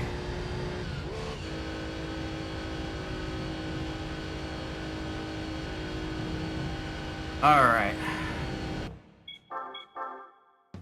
Let's get the money. All the money. Just over $2 million now. And the championship funds as well. Big, big money here. Yeah! And a prize car. What's it gonna be? Oh yeah. All kinds of cars. Ooh! We got the Denso Supra. Alright, alright. That's not bad. That is not bad at all. Holy moly.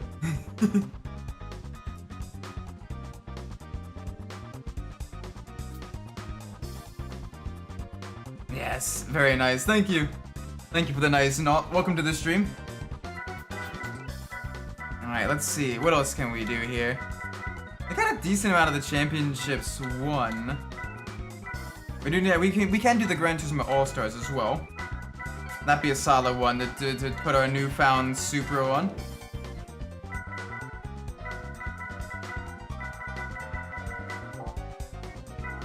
What else can we do? What else can we do?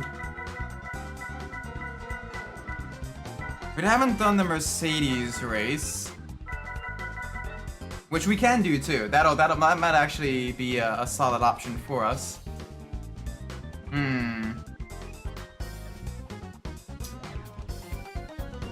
Because then we can get the DTM car from that eventually by doing all three of the Legend of the Silver Arrows. And also do the Altezza race. We got enough money for getting some of these vehicles. What do we got in the professional league? Let me see this real quick. Yeah, the British GT Car Cup we need to do. GT World Championship we need to do. Ooh, we haven't done the FR Challenge yet. That'd be a solid one to do for our, that wouldn't be a bad one to do for our, yeah, let's take the Super to the FR. The FR Challenge. The Professional League FR Challenge. Get a vehicle there. See what we can get there as well.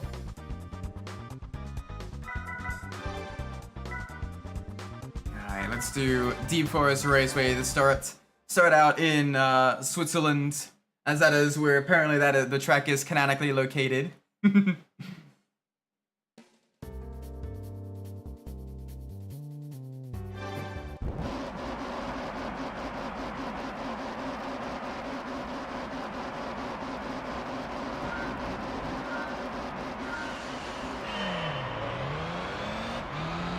Although the fact that we're even in professional league, we're up against road-going cars is a little bit unfortunate. I say that, they're still quick though. They still got some speed. Welcome, JB. What does the Impreza look like? So yeah, the Impreza, the GD Impreza is the one with the bug eye, known as the bug eye Impreza. Is what you're referring to with that kind of looks. The 22B is an older Impreza. That one is the GC era chassis with its more kind of rectangular shaped headlights and smaller, narrower body.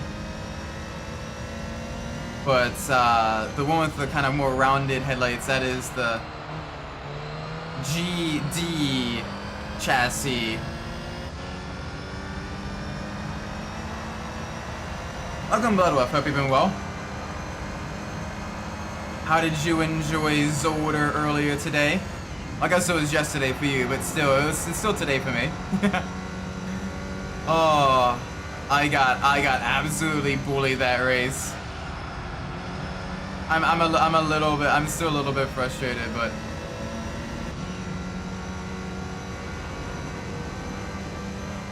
I'm not too sure about which one has the Rocket Bunny kit. Maybe both generations have the Rocket Bunny kit. I'm not too up to date on that. But usually the ones with the rounded headlights are the GD chassis. Although even then they did get a facelift, going from the bug eye, the rounded headlights, to later on the Hawkeye Imprezas,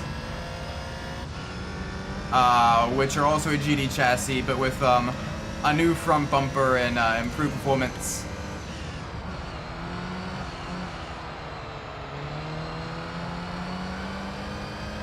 Right now we are in the A80 Supra, the vehicle that gave us quite a bit of challenge in the Japanese GT Championship. Here we are doing quite well in it. I can see why it did so well. It's really good on its tires, beautiful performance, wonderful handling, good acceleration from this little inline 4. Maybe wondering, well, inline 4, Isaac. The Supra has an inline 6. Yes, the stock Supra has an inline 6. The JGTC Supra, early ones had an inline 4, later ones had a V8.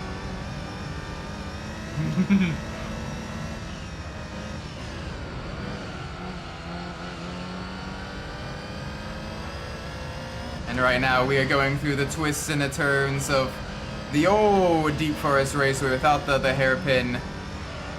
Instead we have the sweeper turn on the back straights. Much better in my opinion. Flows considerably better. It allows you to carry much higher speeds. We got the Tuscan Speed 6 in second place just behind us. And then the Griffith 500 shortly behind as well. Whoa, okay, that was a little bit of a audio bug there. Yeah, all the Imprezas have a Boxer 4 engine. 2-liter engine producing usually around anywhere from 270 for the STI versions, 270 to around 310. There was also a Cosworth version of the 2010 era chassis STI Imprezas that were even more heavily tuned, and those ones are quite a bit more powerful,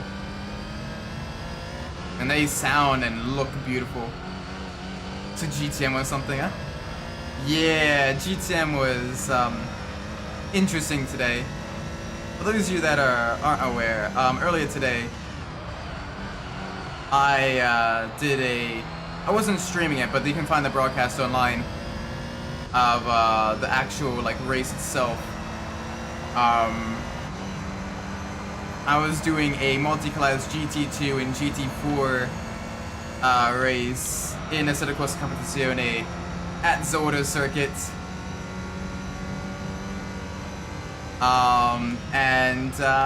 I was in a slower GT4 class because I like the slower cars.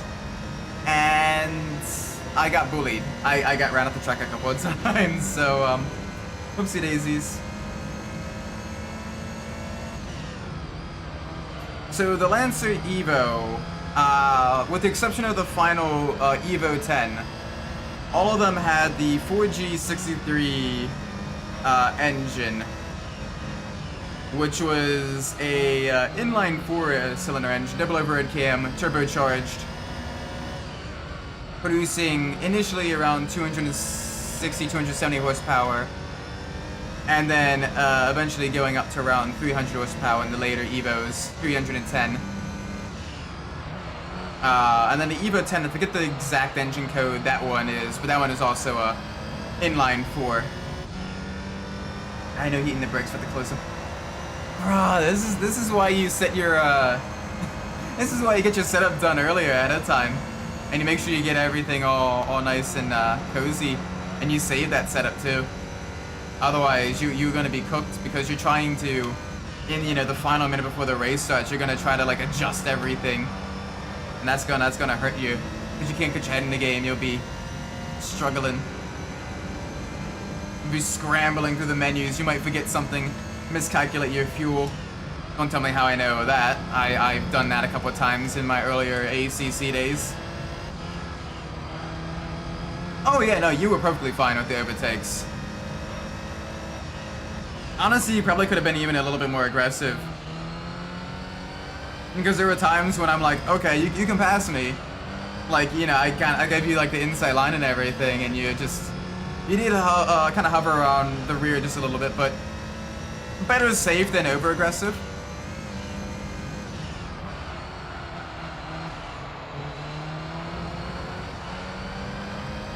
Yeah, though the Evos came a little bit just a little bit later than the ST295 Celica. At least they really kind of entered their stride a little bit after the Cheatsy Celica, when they had Tommy Makinen behind the wheel. It was like their performance started around like the Evo 4, Evo 5, even a bit of the Evo 6 as well, that were pretty competitive.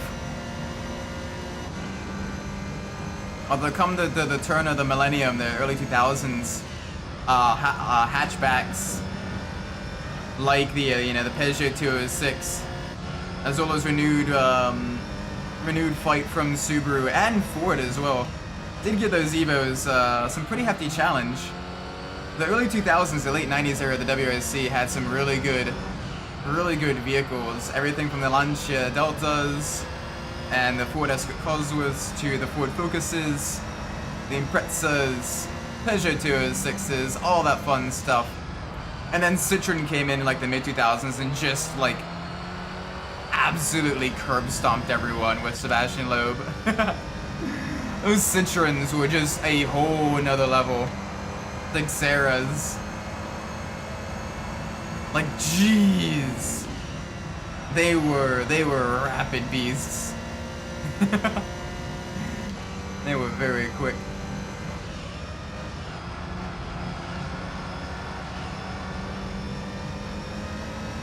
Yeah, well also a lot of the WRC stages were getting a lot more tighter, a lot more narrow. And with the Celica having a much longer wheelbase, Toyota figured that it'd be better to move to the shorter wheelbase and more maneuverable Corolla platform. And that did pretty well too.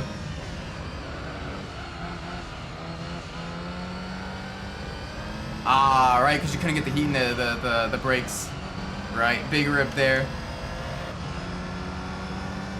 Yeah, I know early on in our race, he gave Alex a little bit of a scare with the off track at the hairpin. But all's good there. All's good there.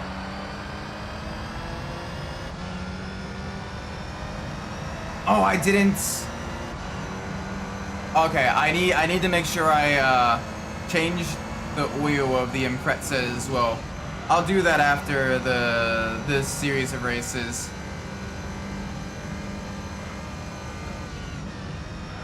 Yeah, in Gran Turismo 3, you have both the Celica and the Corolla rally car, as well as both the GD and the GC Impreza rally cars, and the Evo 5 and 6, as well as the Xera, and the Peugeot 206 rally car, and the Escort and the Focus. So you get 2 European rally cars, 2 Fords, 2 Toyotas, 2 Subarus, 2 Mitsubishis. And I don't think I'm missing anything else.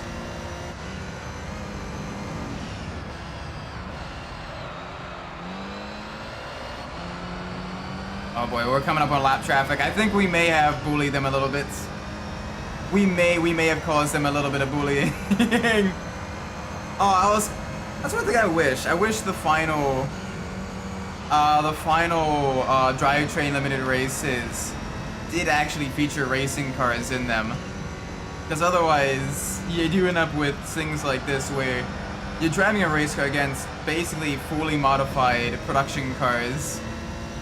And, well, some of them can definitely kick ass. Like that Tuscan Speed 6 ahead is very rapid. Other vehicles, less so. Brands will try to make a better setup. I didn't have that a ton of practice order. Oh gosh, yeah, Brands is gonna be terrible. But wait, isn't Nürburgring the next one? Or what is the next GTM race? I'm trying to remember. What do you think of Monaco? Oh no, that's interesting. The two-stop strategy didn't really help much with overtaking. I think they should honestly just go back to the one-stop and just, you know, focus on making the cars smaller. I think that's a better way to improve racing there.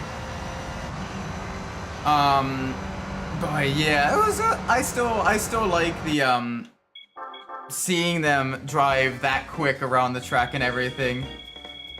It is really, really cool seeing them absolutely push those vehicles to the limits. Brands is next, I think. Okay, good. So at least I don't have to worry about too many Nürburgrings back to back to back. Because I know next week, this coming up week, is in the Woodschleife race for V-Track, which I am not looking forward to. I am not looking forward to it at all. That one is going to be pain, I think. Oh gosh, we got a 15-lap race here. Alright, we may actually have a pit stop. We will see.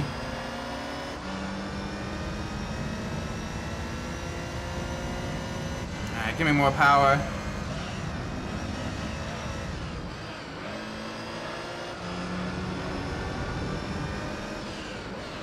Yeah, bigger cars do make it a lot harder to overtake, as well as more overbody aero.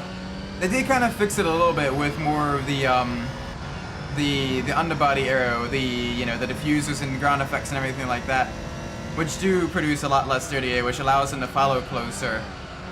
But yeah, the vehicles are still way too big. Like, they're bigger than LMP1s. Like, they are chunguses of a vehicle. Which does make overtaking on those tight, twisty streets much more tricky.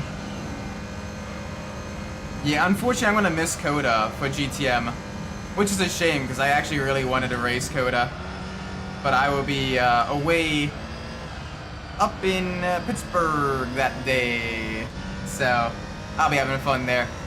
I'll be getting to see the historics at pit race. Get to see all kinds of old MGs and Triumphs and little Austin Healey sprites all racing around the track. Then I get to see some, you know, larger classic GT cars like your second-gen Corvettes, your Shelby Cobras, all of that stuff. So I'm looking forward to it.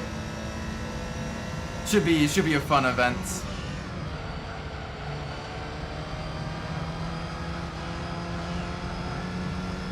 Alright, let's pull a gap. Are we gonna end up actually lapping the entire field? Whoops. Whoopsie daisies. Whoopsie daisies.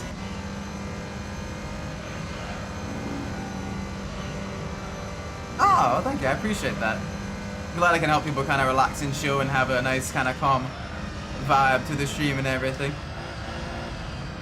Just getting to drive all these fun vehicles and all that stuff. I'll hopefully be in Pittsburgh next year. Yeah. I might see if I can't do it again next year too, depending on how. It'll be my first time actually heading to the Pittsburgh Historics in a while. So I'll have to see how it'll change and everything. But I'm looking forward to seeing the cars. I'll be sure to take lots of pictures. And then unfortunately I'll be missing the V-Track race at Laguna Seca as well, because I will be at Watkins Glen for the 6-hour race.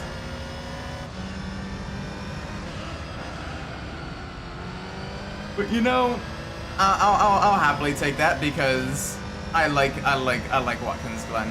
I like watching the racing there. It's just a shame that I'm missing one of my favorite tracks in ACC. Because that is a track I feel like I can always put on an absolute masterclass, top level performance.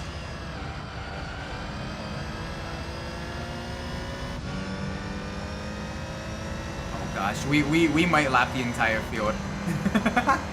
We might lap the entire field. It's gonna be a long race too, holy crap, 20-minute race. Okay. Jeez. I'll see what I can do. We probably have to stop for our tires once. So I might stop around the lap 10 mark. Maybe lap 7. I might do a lap 7 to kind of balance the tire wear between the first and the second stint.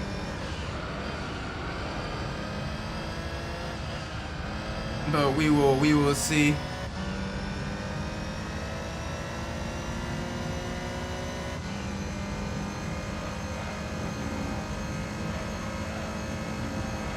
Alright. Nice and smooth. I do like Midfield Raceway as well. A lot of high-speed sweeper corners, very quick laps, beautiful track. You know, the gorgeous forested sections. I guess it looks kind of like a track that could potentially kind of exist, but it's also just fantastical enough that, like, it's unique just to Gran Turismo. And so they're able to add, you know, some of the extra stuff, like the tunnel section heading through the mountain, as well as, you know, just some of the other scenery, like the drop off.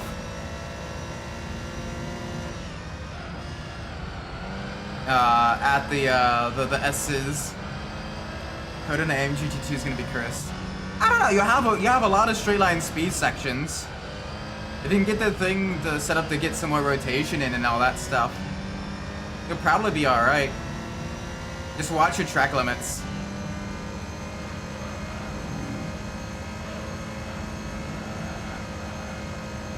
Speaking of which, I gotta withdraw from the races.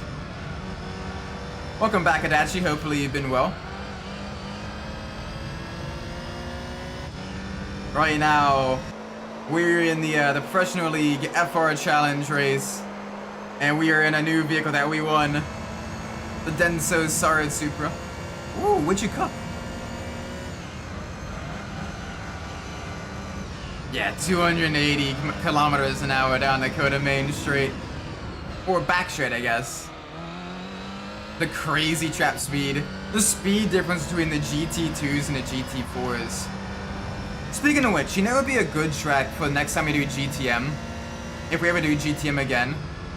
Paul Ricard. Paul Ricard would unironically be a really good track for the multi-class racing. It's fairly wide, you can take multiple lines through the corners.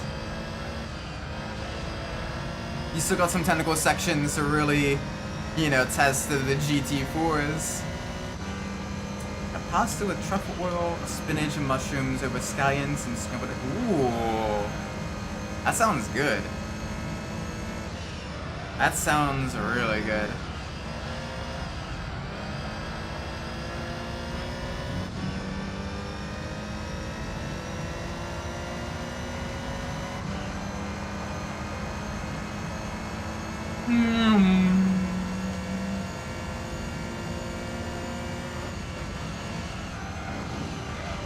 Alright, back to the right.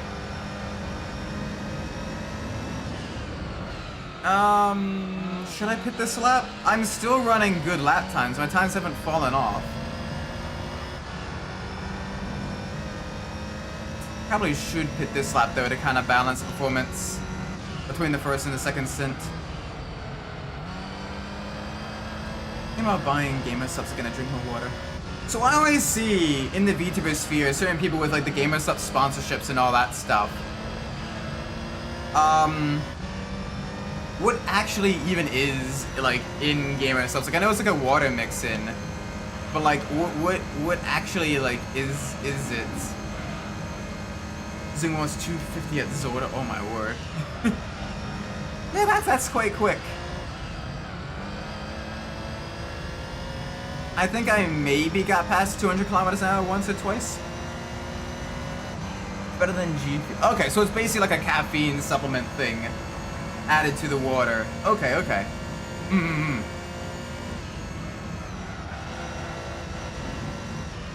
I gotcha. Alright,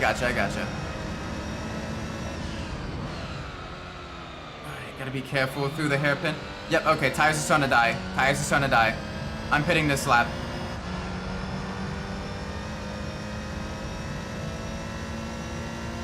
Oh, is it like already pre...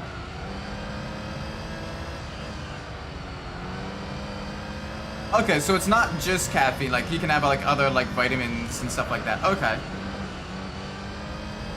Alright, take care, Bloodworth. Thanks for stopping by the stream, man. I appreciate it. Have fun at work.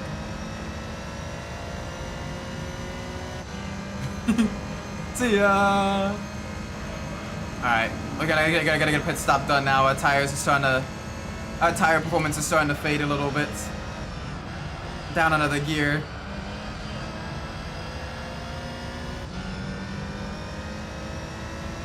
There we go, into the pit lane. Okay, good stuff, good stuff.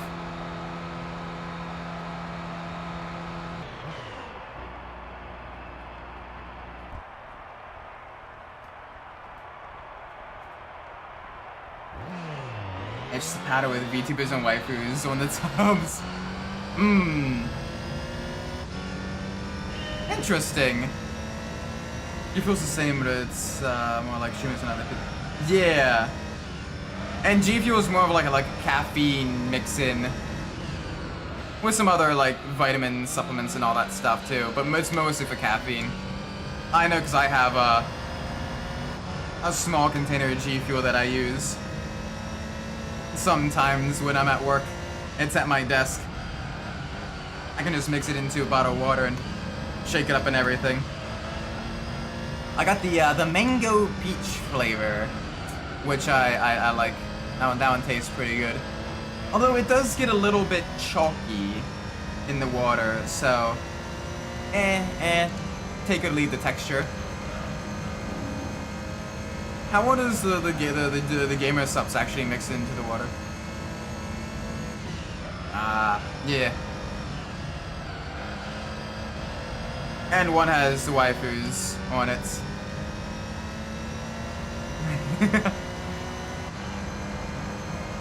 Ah, it's not chalky. Okay, interesting. I might take a look at that then. See what's all in it and everything. I gotta be careful. I've been trying to.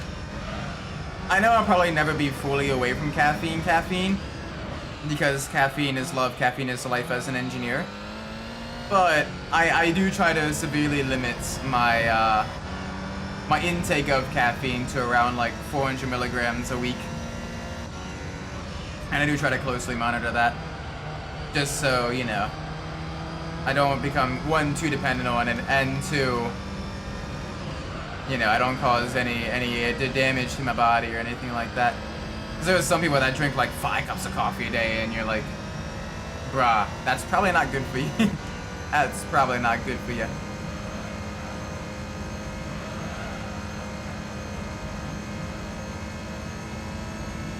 Three to 4 a day. Oh, sheesh. Well, Monster's got around like what, 200 milligrams of caffeine in it, something like that. On average, you want to be under 400 milligrams a day. The fact that they're drinking 3 to 4 a day, like they're at 150 to 200% of the healthy limit for caffeine. And if they're not drinking like the sugar-free ones, they're looking at around 600 to 800 calories, roughly speaking, depending on the size of the monster. Which is literally almost half of like your daily recommended caloric intake.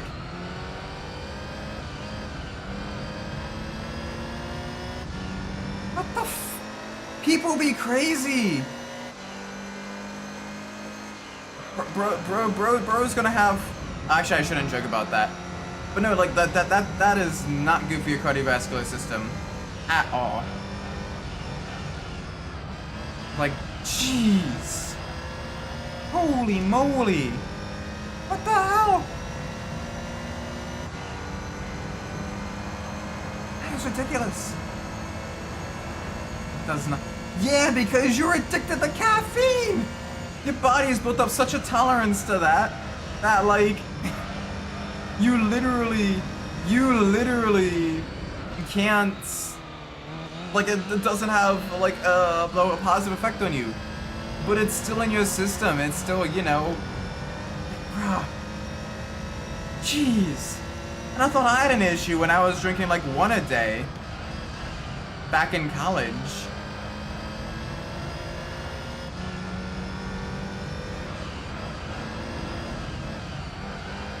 Also, at an average of like $2.50 a can, you're buying like the big bulk packs and everything. That's, you know, like $10, $7 to $10 a day. Yeah, no. Like I still do drink like Monster every once in a while, or like other caffeine stuff. But like I do try to like really limit how much I do drink, and my sleep schedule has improved marginally because of that. I feel a lot better. Like all of that fun stuff. So don't have to worry too much about that now. $100 to $200 a month drinking Monster. Yeah, the math checks out. Bruh. Yeah, no, definitely keep up the good fight, because, like, don't get me wrong, like, every once in a while, perfectly okay, you know, all that stuff. I get that, you know, sometimes you need some caffeine, you had a rough night, or you've been running, you know, long hours, what have you. I get that, alright? But, like, holy moly. Like, that is literally going to, like, break their body. That is literally going to break their body.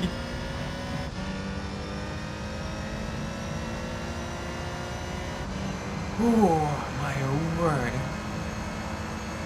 The Corvette's pitting in. You gotta see that understeering off every which way. Absolutely ridiculous. And tire wear on some of these road cars as well.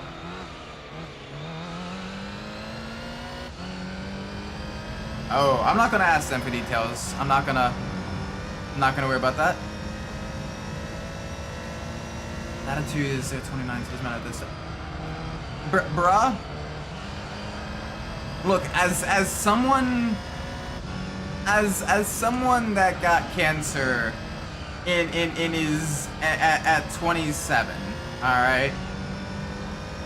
As someone that got cancer at 27,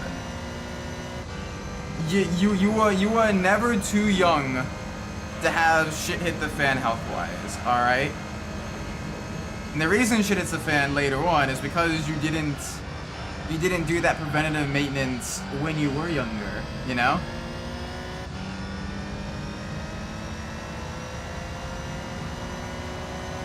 Like, jeez.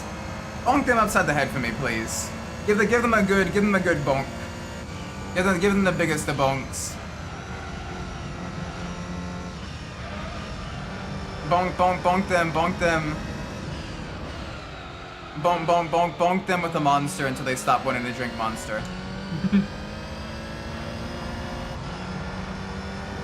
Yeah, like, nah, I usually try to, not to say that I don't like to have fun and, you know, have some vices every once in a while, you know, some, you know, less than healthy foods, or like, you know, your caffeine, or like a drink every once in a while, and all that stuff, you know.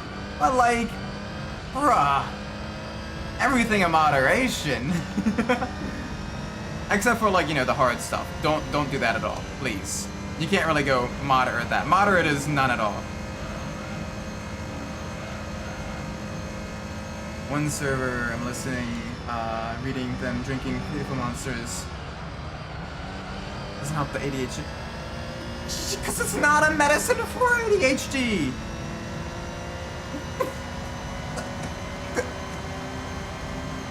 What is with people?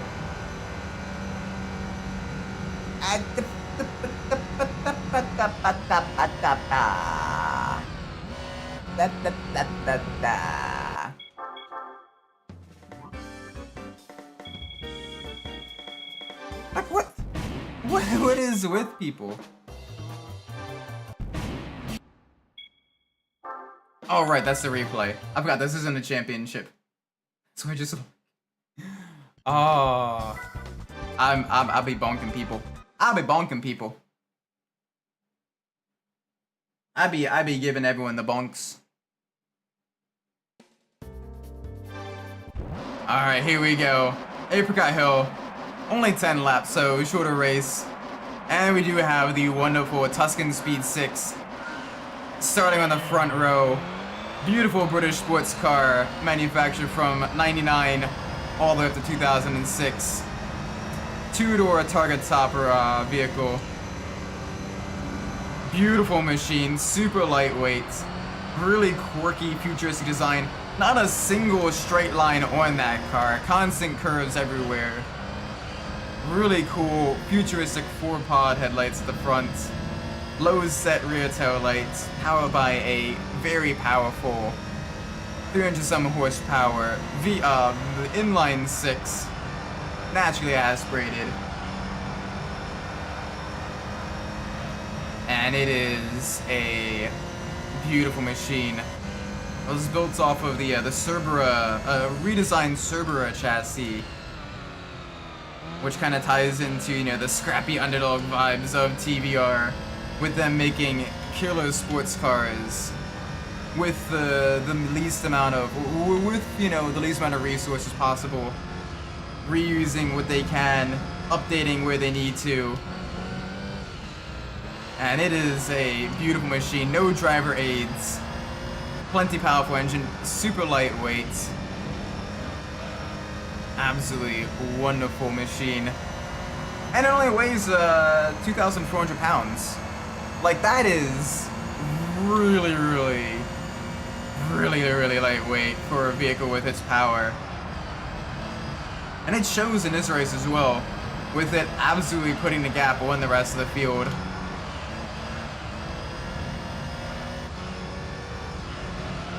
Alright, gotta be a little bit careful through here. Back to the right.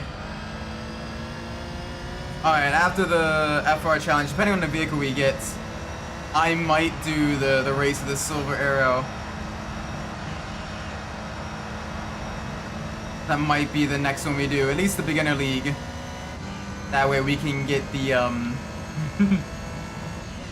some fun vehicles there and get closer to fully completing the beginner league. We still have a ways to go into professional league, endurance league, and rally league. But we're doing all right. I think we're still on track to beat this game by the end of the year. Even with some of the longer races and championships. Like we still have the Formula Gran Turismo Championship, which is that one's gonna be a little bit long. Those races are about 30 minutes each, and there's around 15 of them, so that might take up around 2 streams, probably 1.5 streams. Definitely a lot, especially because there is a full-length Monaco race in that game, so that does add to a little bit of extra fun.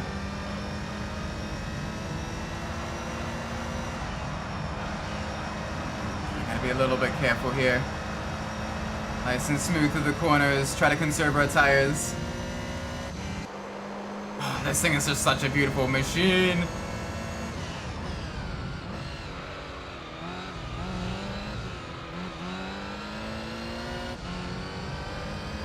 Someone recommended did some artwork and I said, okay, you should be crashing. I guess it depends on how negatively. Like, yeah, you're free to dislike something, but like if you're like crossing the line and like, you know, sending like threats to people or whatever, or like just being kind of an ass, you know, like that's a little too far. Like, don't watch, don't look at it, don't buy. That's kind of my philosophy on most forms of media. Don't like, don't watch, don't play, don't buy. These things have like broken eyes. Okay, yeah, bro definitely be crashing out then. Bro would definitely be crashing out.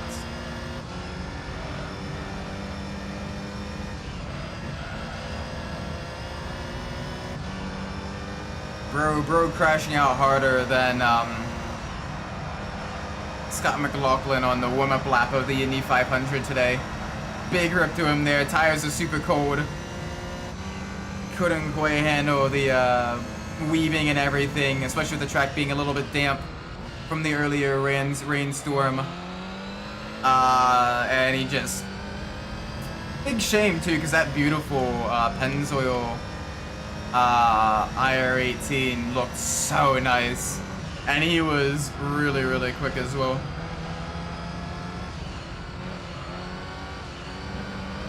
And I seen people crash out of a race of like a car being pink. Ah, the infamous pink Vits. Where you can win the pink Vits in Gran Turismo 3 a grand total of 4 different times. Which is honestly pretty impressive, that you can literally potentially win 4 different pink Vitses. Once in the FR Challenge in the Beginner League. Not the FR Challenge, once in the Plumbing Cup in the Beginner League. Once potentially in the Beginner League Vits race. Another one in the Beginner League Altezza Championship, I think. And then the final one in, I want to say the Professional League Vits race, but I'm not too sure.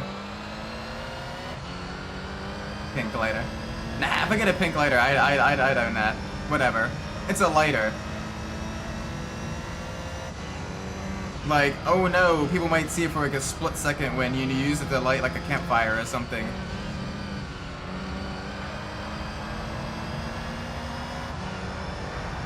Oh no, it's pink. How will I ever cope? Like, nah. Like, I won't actively go out to buy a pink lighter, but like, if that's all they got, yeah, I'll take a pink lighter, sure.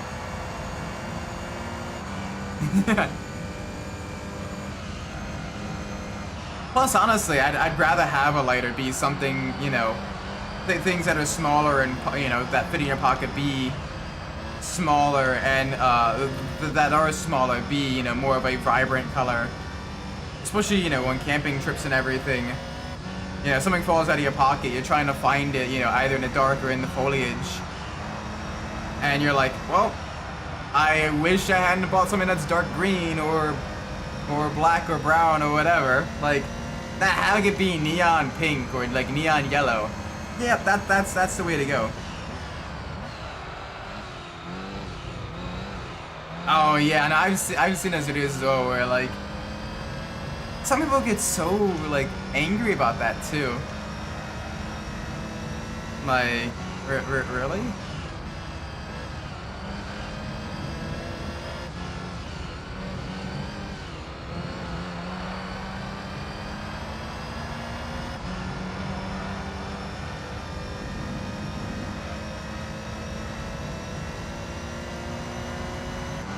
Alright, come on. We're getting some solid laps in. We may need to pit, but our tires are holding. I do got the Mercedes coming out in front of us though. This the CL600. Bit of a heavier sports coupe. Oh, gotta be careful on the outside. Yeah, like honestly, I'd be like, okay, thanks. Plus also, like, you know, if it's a color like pink, who's gonna wanna steal it? It still does the same function. It still has the same amount of butane in it. It can still light fires just as good as any other lighter. And now you have the added bonus of no one's gonna wanna steal it. Because there are people that are petty enough that would wanna steal lighters. Hey, no one's gonna steal a pink lighter. Okay, maybe that's not true. There would probably be some people that would wanna steal. There would probably be some people that would wanna steal a pink lighter. But very, very few people compared to any other color lighter.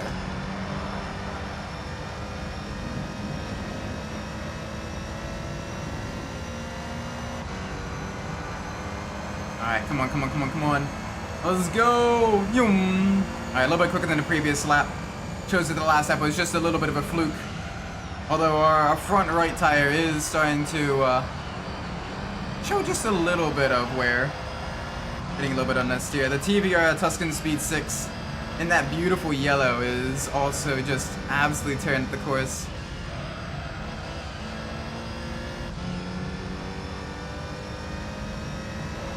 Alright, come on.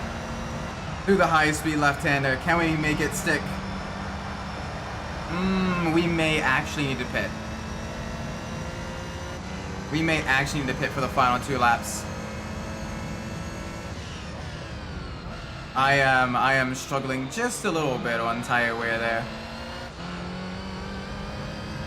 So I need to be a little bit careful. I need to be a little bit careful.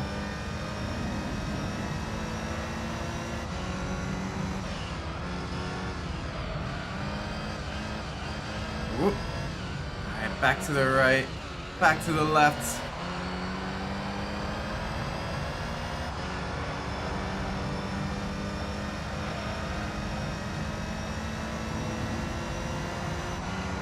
Yes! Here we go. Okay, yeah, a little bit slower, but it's not too terrible. I will take the reduced pace. It will still be better than if we pit. It will still be better than if we pit. Alright, what is this up ahead? That is the Jaguar. The XKR, built during a time when Jaguar was owned by Ford. You can see little bits and pieces of that Ford design philosophy in it, like the Taurus. It is a beautiful and sleek sports coupe though, powered by the wonderful EJ8 engine. Alternatively, it has the EJ6 instead, the inline 6. But I think that this one being the XKR, it is the V8. Ooh, big slide. Big slide there. Oh, that is a gorgeous machine, though. I love how sleek that looks. I absolutely love how sleek that looks. And that blue, too. That is classy. That is absolutely classy. Alright, come on. One more lap, ladies and gentlemen. Big push, big push. There we go. Cross the line.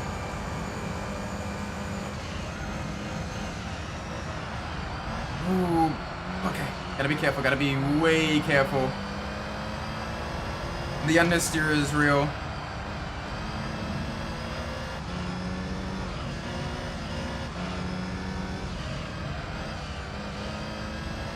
Yeah, we're gonna be a little bit slower this lap, but still quicker than pitting. So I will take that. I will absolutely take that.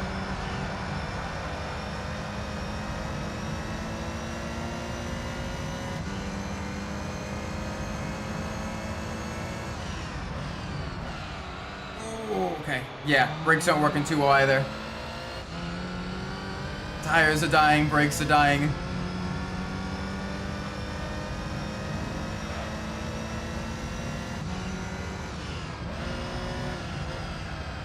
Oh, please, please, please. Gotta make it through the final couple of corners.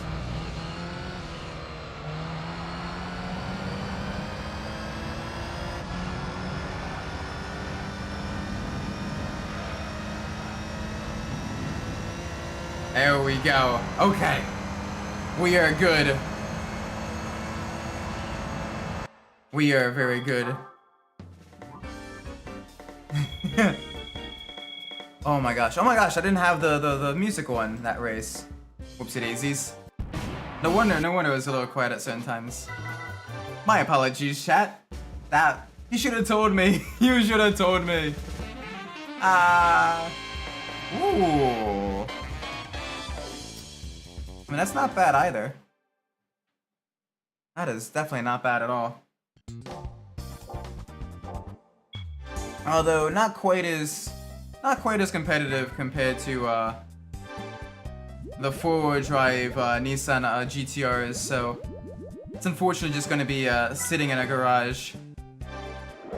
It is going to look beautiful in a garage though, but it is not something that'll be really particularly quick.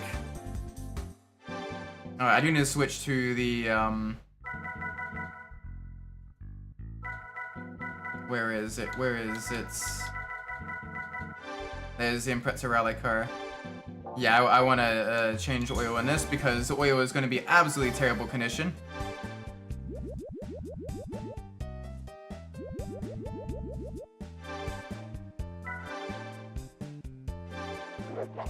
There we go.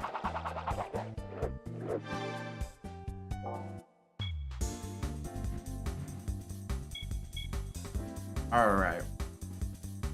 Let's see. We're gonna need a very nice Mercedes for the Silver Era race.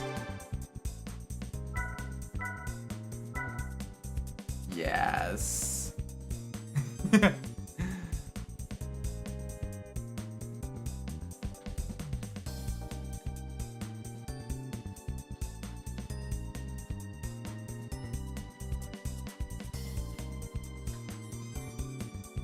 Let's do this. The COK55 AMG. And I think this is the W208 chassis. Let me double check real quick. Yes, it is. Okay. Good. Oh, there's so many colors. There is so many color options.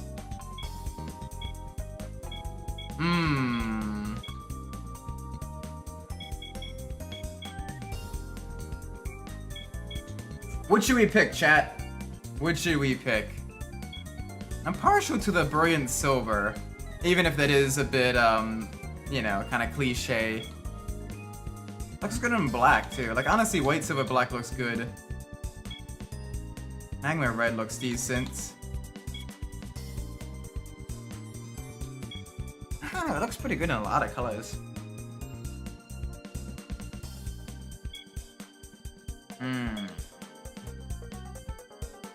Zero blue is also a good choice. I want to go with the Titanite red. That honestly kind of it just screams that early 2000s kind of quirky but still luxurious color.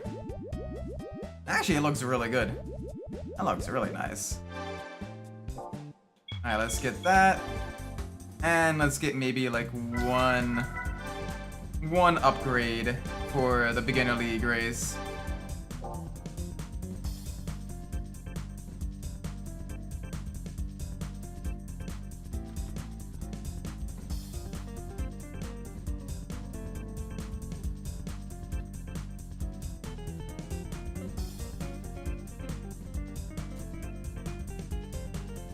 Okay. There we go. Alright, beginner league time. Let's do this.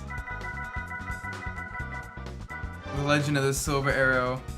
Oh, we got a race on the test course. Let's go.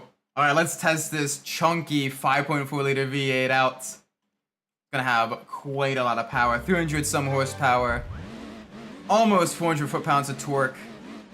Very smooth, linear, consistent power delivery. Oh yeah. This comes with the 5-speed automatic with the manual shifting mode. It does not come, never came with a full-on gated manual. No third pedal. Only an automatic. But holy moly, this thing is rapid. It is quite heavy though, at 3,600 pounds. So you just have to put the feet up. Oh, good man. Very, very heavy. But despite that though, it's a 0 to 60 time in just over 5 seconds. And unfortunately we are reaching our electronic limited top speed of... Oh no, we're actually getting past it. They removed the limiter. The downside is we got a whole another gear. But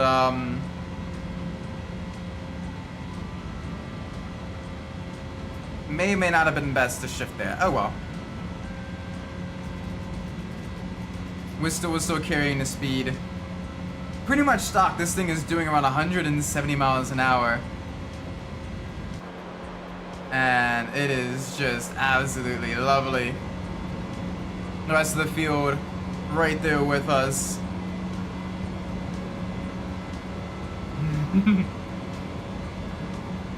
Ah, such a beautiful vehicle. Now AMG, when they tuned this, they took the standard C class and they upgraded the springs, the shocks, the roll bars, a lot of the chassis components. They upgraded the brakes as well with more pistons up front, larger discs for that better stopping power, larger wheels, grippier tires, wider wheels as well for wider tires, all that fun stuff. So they did more than just touch the engine. The engine, only some minor intake exhaust upgrades here and there. Most of the performance of this vehicle comes from the chassis upgrades, and it is a lovely ride, if slightly understeery, which we will see in some of the circuit races later on.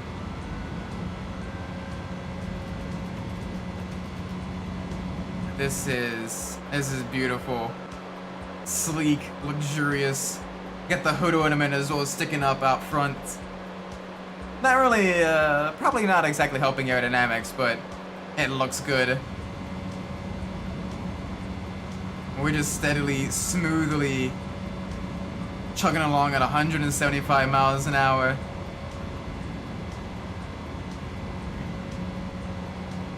A little bit slow through the corners. Fonty, welcome to the stream. Hope you've been well. I see you've been enjoying the Nordschleife and these old F1 cars. I've been seeing some of the replays you've been posting and everything.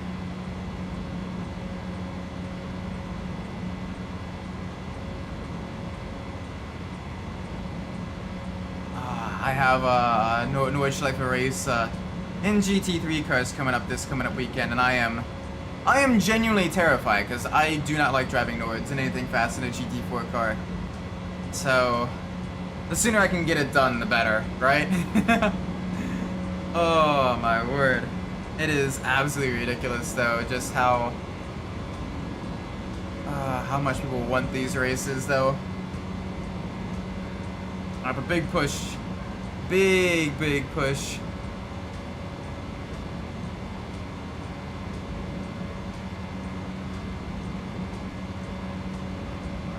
I'm enjoying the Lotus 49 to the Nords. Yeah, the Lotus 49, a little bit lower power compared to later F1 cars, but lightweight, agile, perfectly balanced. And which version of the 49 have you liking the most? Are you liking the ones with the wings, or are you liking the ones without the aero components?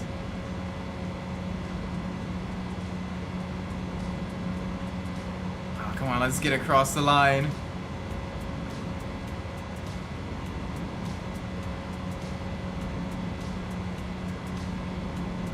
Nice and smooth. Just a chill high-speed race here. As we are walking our way around the track. There we go.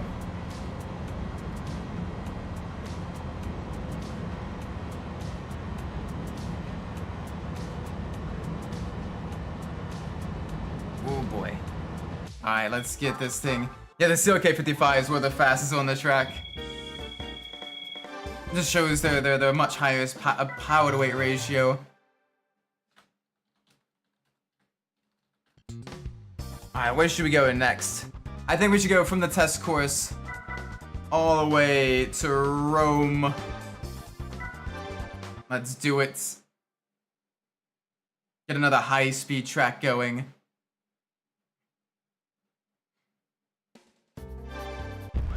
Alright, let's do this. Get this hand-built V8 motor. Naturally aspirated, but still plenty of power, plenty of torque. Oh, it's a beautiful hand-built engine as well, with the smooth power delivery, aluminum block, aluminum components for lighter weight. I've yet tried to make the Shadow DN5 work in the woods endurance layout. How's that been going for you? I know you've been a big fan of kind of like the Shadow vehicles and some of the other more obscure F1 cars, but the Nord shows its teeth in some of the more aero-dependent F1 cars. As you get the higher cornering speeds, it means you get less time to react, and I mean slides and everything are that much more costly, that much more dangerous.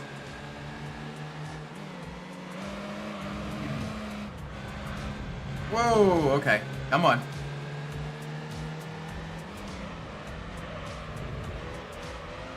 Gotta be a little bit careful here. These other AMGs ahead of us are also just giving us just a little bit of trouble because they like going side by side and hurting our own lines. But we can make this work. Get past them. There we go. A little dab of the brakes. Okay, nice and gentle. Ooh.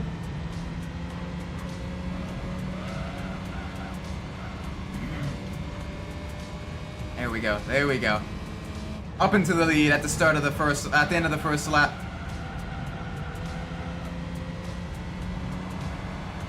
Ah. You might be downshifting too much then and spinning at the rears. For some of those trouble corners where you're traction limited, because you don't have things like, you know, the really grippy slick tires, you know, you're running the older 70s slicks. And you don't have the aero to keep you down on the ground either, or electronic aids. You might be better off taking them in one higher gear. As that, one, will put a little bit less stress on the engine. And two, will allow you to get better traction out of the corners, which may, unironically, make you quicker because you can, you know, carry more speed without killing your tires. Which will allow you to go for longer stints, save you fuel, and you'll be spending less time changing gears as well. Since that's, you know, full-on 3-pedal, clutch, gearbox, all that stuff. So, you know, that may be the issue. You may, for some of those corners, want to take them one gear higher. Just to, you know, get yourself a little bit of that extra factor of safety. Oh boy, easy.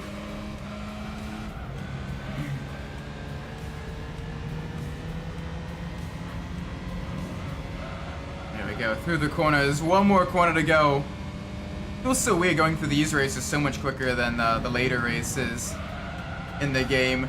2 laps versus 10 or 15. But it's still fun though, getting to drive the variety of vehicles.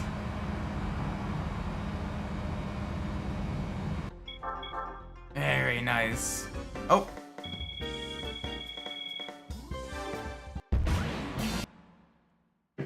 There we Try to make the car turn better to go wide often. Oh. I gotta brake a little bit earlier then, or move the brake bias a bit more rearwards. I think that might work better.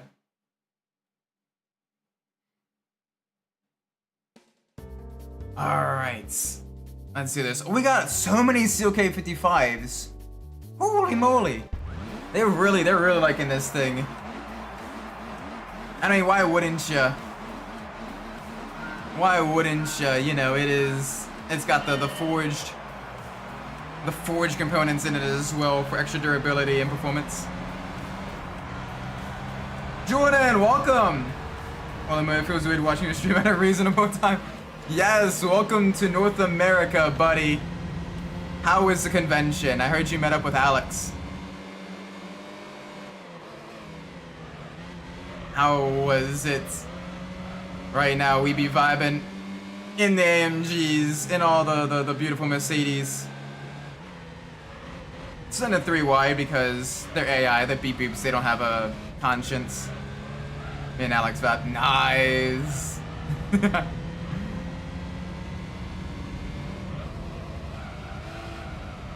Join Curious server. Nice. Alright, come on, let's try to pull away from the rest of the field. Let's see if we can. There's so many CLK55s. Just a bunch of thunderous, torquey V8s. Sonorously crying out through this mountain course. Gotta be a little bit careful there. This thing is still heavy. We only have one tier of weight reduction on it. So we gotta be a little bit cautious.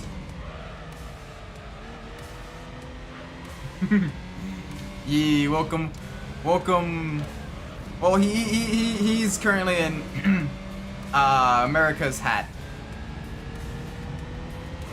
America's war crime maple syrup neighbor. Yeah, shall we say. But I guess it still counts as North America, so yee. Nah, all good. Welcome regardless. Oh, come on. Gotta be careful through the turns. This thing it does, while being fairly stable, and with it having the suspension upgrades, it is better handling than the standard C-Class at the time. But it's still chunky. It is still a full-size sports coupe that's got quite a bit of weight to it. So we do need to be a little bit careful. We do need to be just a little bit cautious as we go through this. Come on. Boom. Down the gears. Someone hot rod over race to see the cannon. One of my buddies of the car is just had a super bird body. Oh, nice. I wonder what kind of series that is, or like what the sanctioning body is. That sounds pretty cool though. I know my favorite type of oval racing is the little Ford Legends coupes. Those things, the little, they got a little motorcycle inline 4 engine. And they got the super short wheelbase. And they're great fun to watch on dirt or tarmac short tracks. Just seeing the little things rip it up. So much fun. So much fun. There we go. Across the line.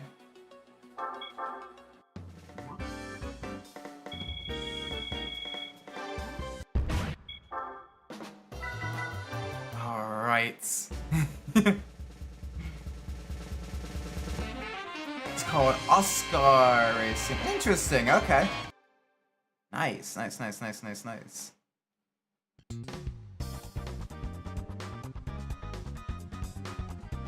Alright, so what should we do next? We got time for probably maybe one more series of races.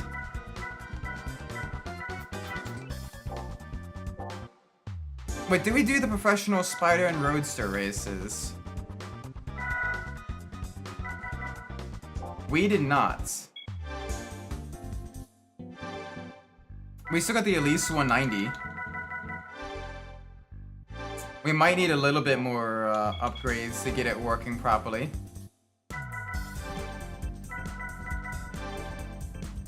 Yeah, let's get the turbo in it. Turbocharge the Elise, turbocharge that Rover K series engine. Wait, we never put weight reduction on the Elise. No way.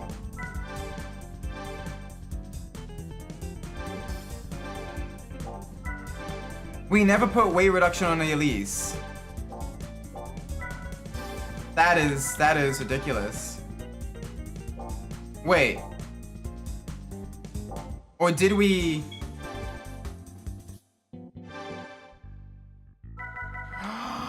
Because I picked the wrong Elise 190.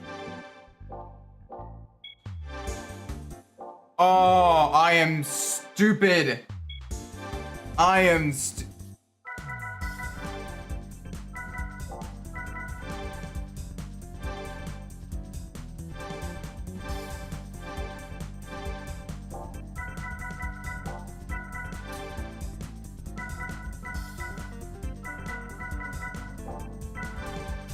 I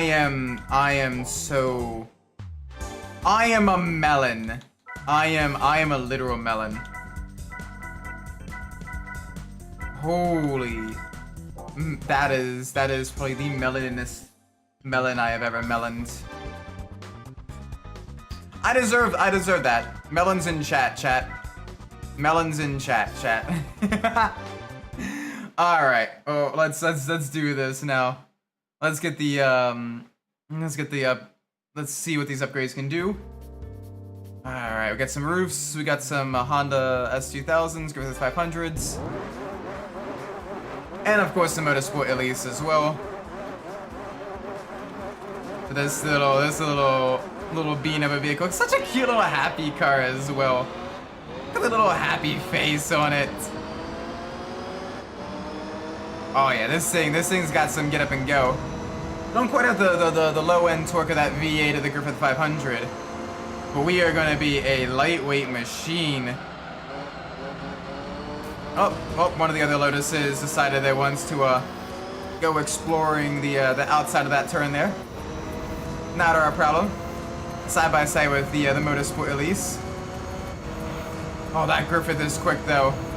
But that torquey V8 does have the disadvantage. It is gonna wear through its tires a lot quicker. So we are gonna be, we can probably outlast it in terms of tire durability. But it's gonna be close. Especially with the higher downforce Motorsport Elise behind as well, keeping us honest. I do feel the extra power of the turbo upgrade though. This thing will be nice. This is gonna be very good for us. Gotta be gentle with the car. I need to get the tires up to temperature. The rears are starting to warm up. We got the super hards, the ultra hard tires on it. We're doing okay. We're doing alright.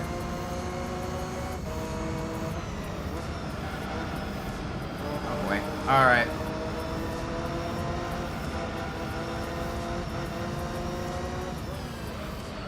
Okay.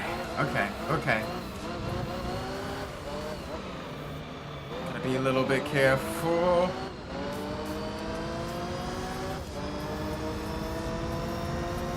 Yeah, they are beginning to pull a little bit of a gap on us. The tires might be a little bit softer compound tires. So we will have to see what we can do. I think we will still have the advantage though, because once our tires start to come up to temperature, their tires will be struggling a little bit. Oh gosh, not when we do that though. Not when we do that. That's gonna allow the Motorsport Elise to catch us back up. Oh, we're gonna lose so much time to the Griffith 500 there. Gotta be careful with the curbing as well. The curbing is wanting to suck me into the grass. Come on. There's an apex there somewhere, chat. Whether or not I hit it, well, I probably didn't, but that's beside the point. Alright, rears is trying to get into the light blue. Hopefully this will get it a little bit less rear happy.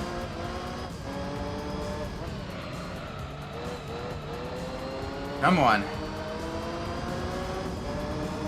Alright, almost 4 seconds back.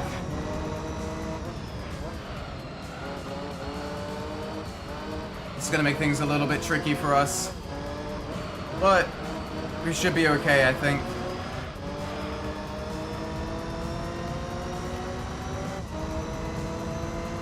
Come on. Alright, I only lost 2/10 that sector. That's not too bad.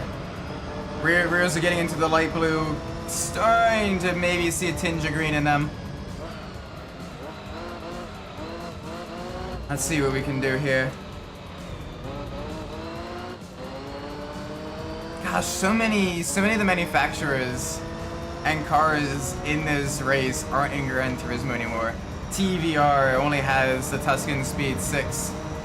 Lotus is nowhere to be seen. It's a little bit disheartening. Hamikara is not there either. Big rip.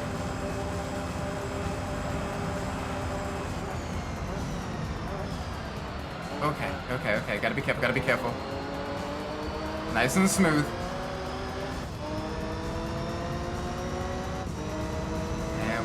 There we go. Good stuff through the turns. Alright. Yeah, that Griffith has gotta. It's tires. I think the Griffith will pits once. Whereas we can go the full distance without pitting. So we should be okay. Our fronts are starting to give us some grip too. Starting to get some temperature in them. Which is good. There we go, rears are getting into the grip window. I'm sliding considerably less.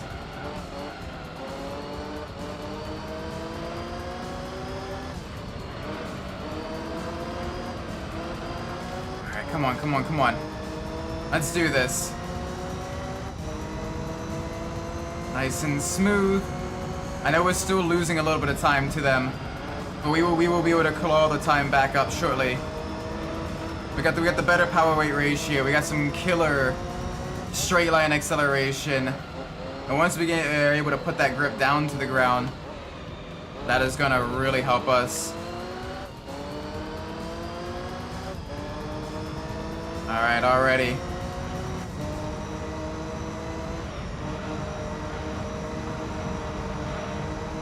Alrighty, rears are now in the optimum temperature window. Fronts need to get there soon too. And you can see as well, we're gradually getting quicker each lap. And we'll be able to stay at that pace as well.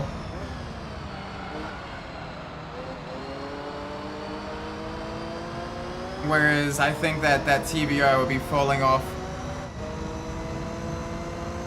It's gotta be falling off. I already saw him kind of understeering a little bit up in the distance. So it's only a matter of time before he pits.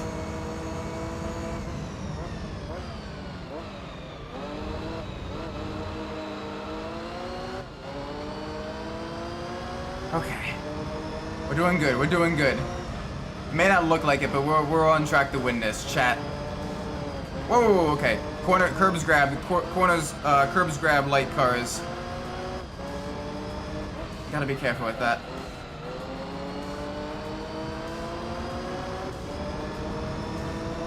Alright, we're no longer losing time on them. The crossover point has happened. We're getting more grip, they're getting less grip now. This is gonna be great.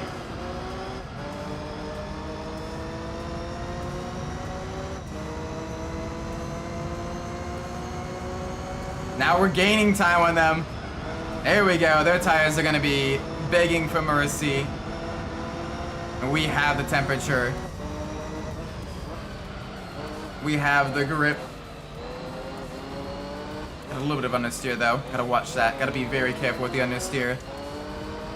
Gotta be very careful with the understeer there.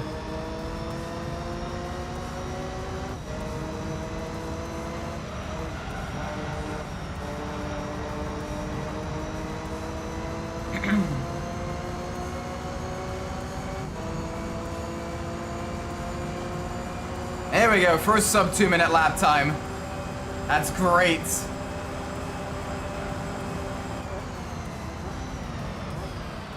Alright, come on, into the hairpin, gotta watch it. A little bit of understeer.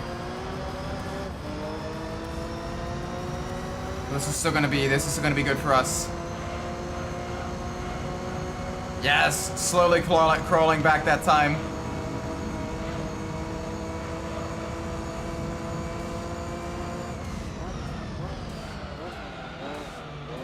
Little too late on the brakes there. Gotta remember, this car doesn't exactly have the best brakes. Brakes still struggle in this vehicle because it's a fairly small vehicle. And, well, it's not that light. Oh, it's not that heavy, sorry. It doesn't exactly have the largest brakes. So even if you do the brake upgrades, it's only so big you can go before you're kind of, you know, you don't have the weights, or not you know, before you just can't get it to stop anymore. There was words in there. Alright, come on. There we go.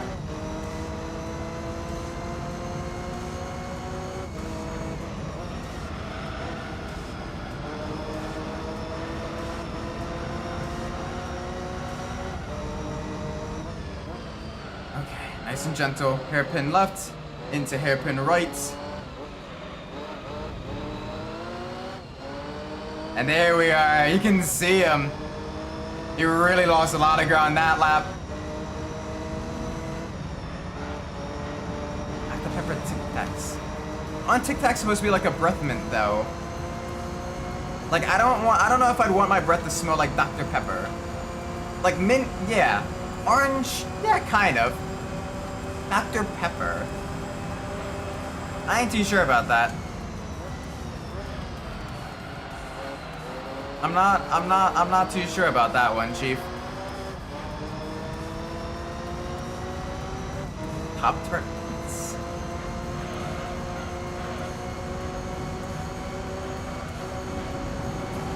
That one I'd at least be willing to try. It's already a sweet, it's designed after different sweets. You know what? I would at least give it a go.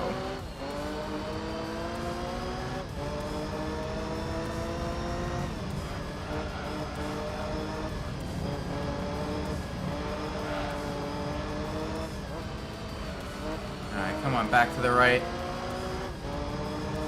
Back to the left. Nice and smooth through the corners.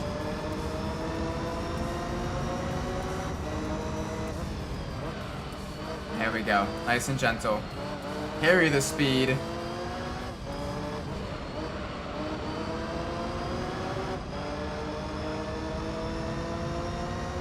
Alright, let's see. I think the Motorsport at least is still behind us as the closest vehicle. Yeah, no, that one ain't, that ain't cool. Jerky needs to be jerky, not whatever the heck that is.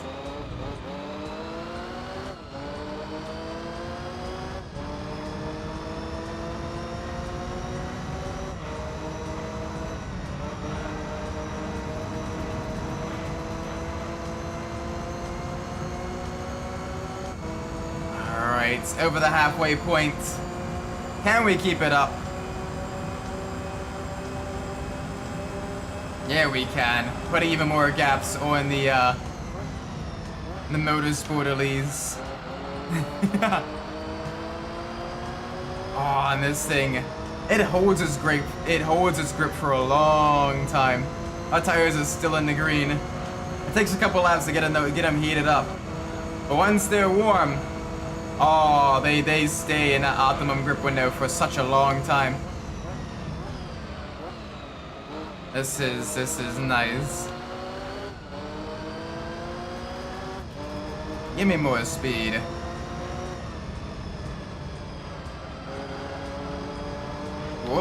Alright, S2000 is pitting as well. So the one that hasn't really pit is the Motorsport Elise, myself, and one other car. Oh, the Elise 190. I forgot there's also Elise 190 in this. Because there's two releases. There's the TVR, that's 3. The S2000, that's 4, and then the roof are 3400S. That's 5, and I make 6.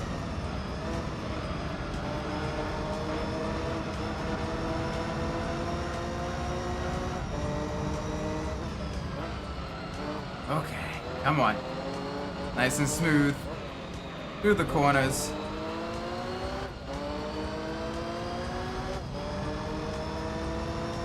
Coming up on 3 laps to go.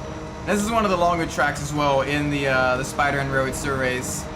So the next 2 should be a little bit shorter. I know Monaco is going to be a longer race, being around 15 laps. So we'll do that one next. 1, because I like Monaco. 2, because, well, there was literally a Monaco race today. And 3, because it gives us a little bit of a different scenery and track type compared to some of the other tracks we've been racing on. So I will gladly do it. I will gladly do it.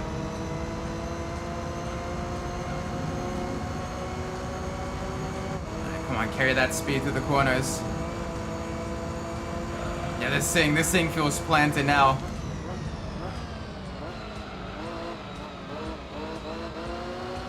And our lap times are still tumbling down, getting quicker, getting more consistent.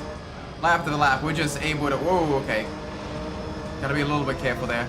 The curbs still don't like this vehicle, and this vehicle does not like the curbs. They should very rarely meet, and only in passing. Holy moly.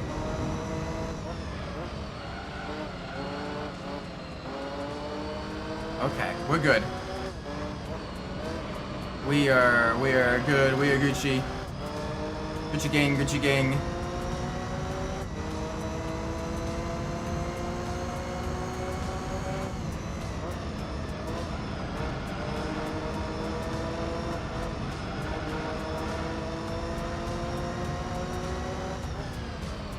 Okay, there we go. There we go, there we go. Back to the right. Come on. Keep it up, keep it up.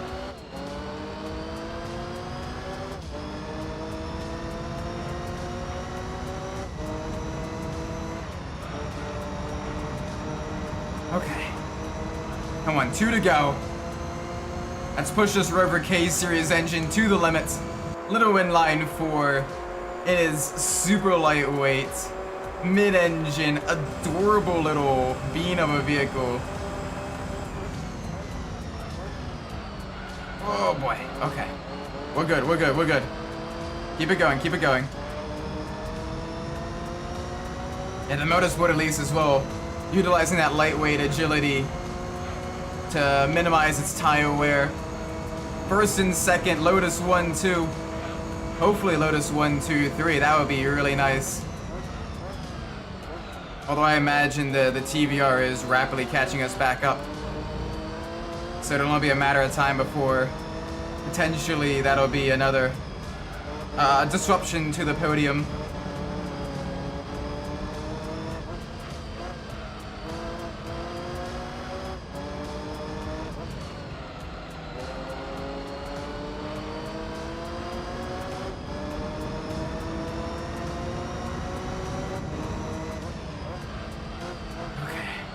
Gotta be careful through the corners.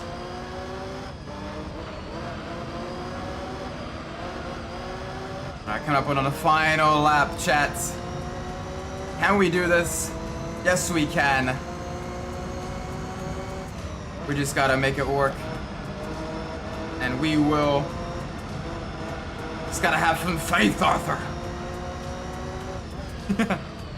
Tahiti, which is actually in this game, but only in the rally tracks. No Tahiti circuit, only Tahiti Challenge and Tahiti Maze, which is a little bit unfortunate because Tahiti circuit was also really cool in Gran Turismo 2.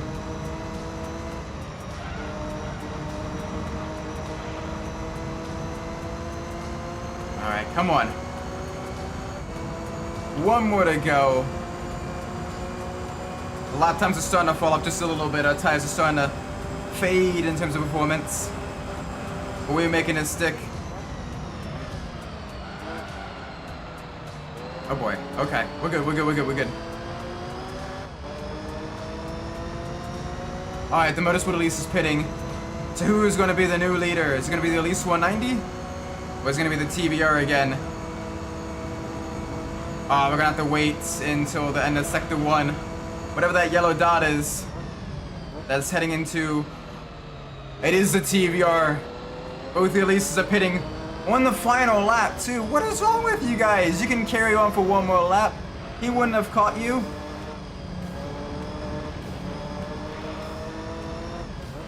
Oh, the TVR. Dang, okay. Okay. Bit of a shame there. They weren't able to make the nose stopper work like us. They had to pit. They had to pit on the final lap. Bro.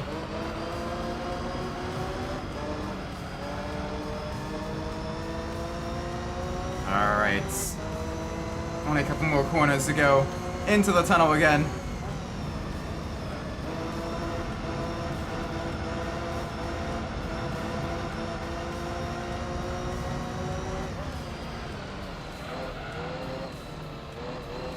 Here we go. Back to the right.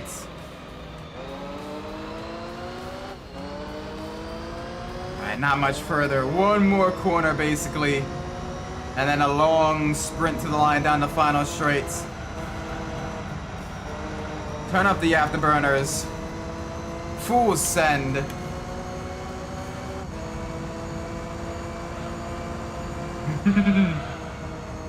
Nice. Alright, that's race 103 done.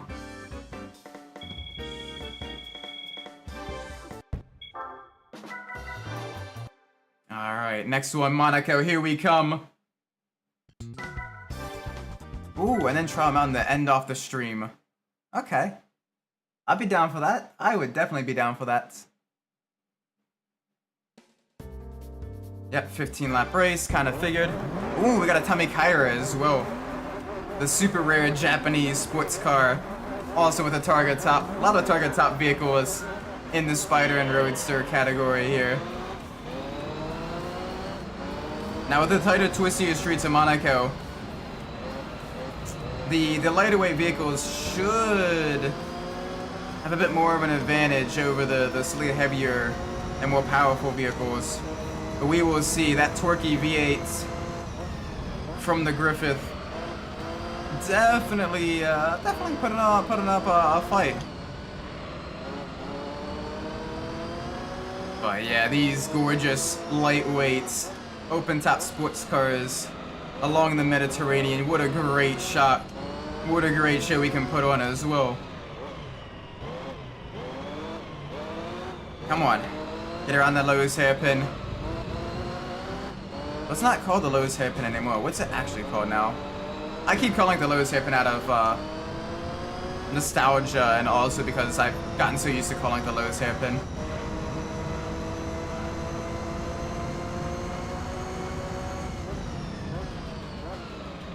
Oh, buddy. That's a dive and a half. But you cooked yourself a little too much there on the brakes. We got the better exit out of the chicane. Now through the harbor section. Past the swimming pool. You can see there to the right, the diving board. Look behind, you can see again.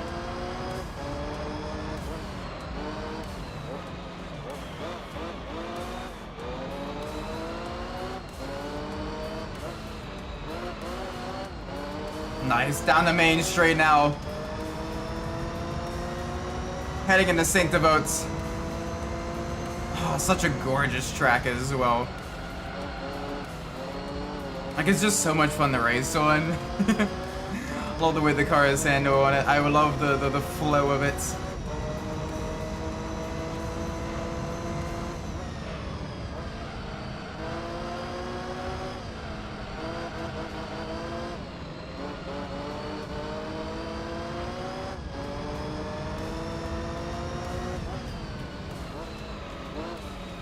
We're doing good. We're pulling away from the TVR.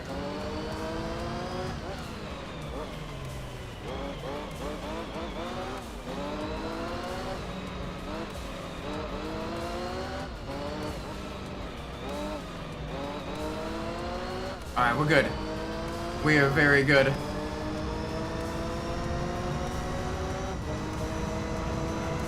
Let's put even more of a distance on the rest of the field. Into the chicane. Those walls there to prevent people from... Hey yo, did someone hit the chicane? Someone got stuck at the wall. No way, they created the bottleneck. Oh no. Oh no. Yeah, you can see the massive time gain there. The TVR braked way too late. Oh, that is gonna absolutely cook them. Big rip there, big rip.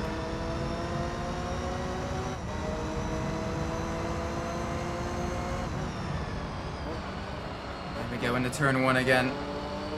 Gotta watch that. I gotta adjust my line through there because I'm understeering a little bit in that one turn. Everywhere else is mostly fine. For that one turn, just a little bit tricky.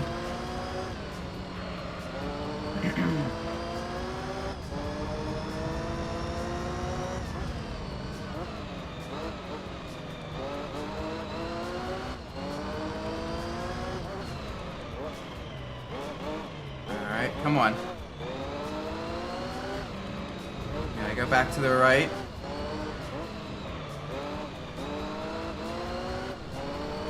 Alright, good stuff, good stuff, good stuff.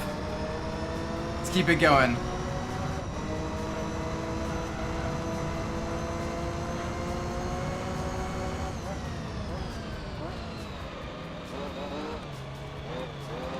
Okay, not exactly the best line through that chicane there. Little bit of sketch line. Definitely cost me a little bit of time, but that's alright. Rears are starting to heat up, which is gonna start giving me a little bit of understeer, but that'll then result in me using my fronts a little bit more, which will then put some heat into them. Now these super hard tires giving me plenty of endurance, but you know, a little bit of issues. Speaking of Monaco, did you see the crashes in the Porsche Cup and the F2 race at Monaco? Literally the first turn, both of them full-on pile-up, red flag session, multiple drivers out after not even into the first turn. It's a little bit embarrassing.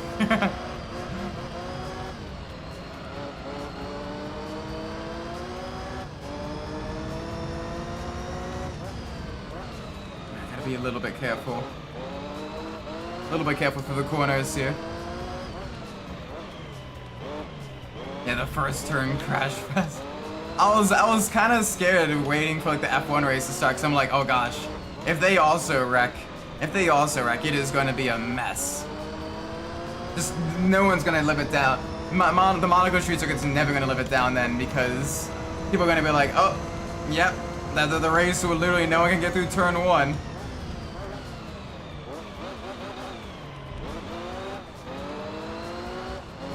Thankfully, the Monaco Grand Prix, the full-on, the F1 race, was pretty clean. So I don't gotta worry about that too much.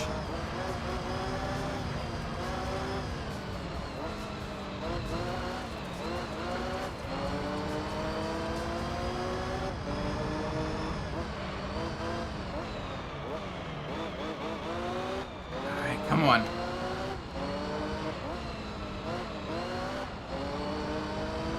Nice and gentle with the car. It might be lightweight, it might be throwable, but it is still fairly spicy mid-engine vehicle.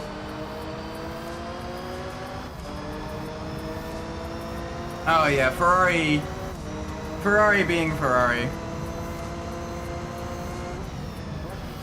They are great at snatching defeat from the jaws of victory.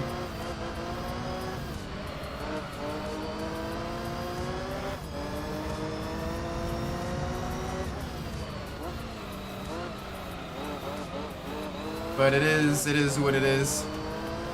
Hopefully Ferrari gets their stuff together. But I've been hoping that since the 2010s, so the early 2010s, so you know how it is.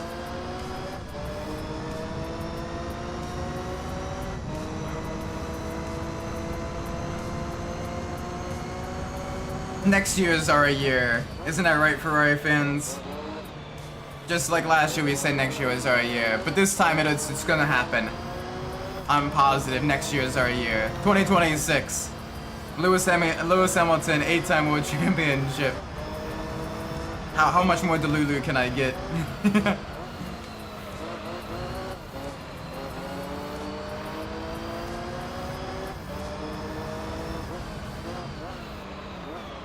Oh boy. Get it around the turn. There we go. Beautiful machine.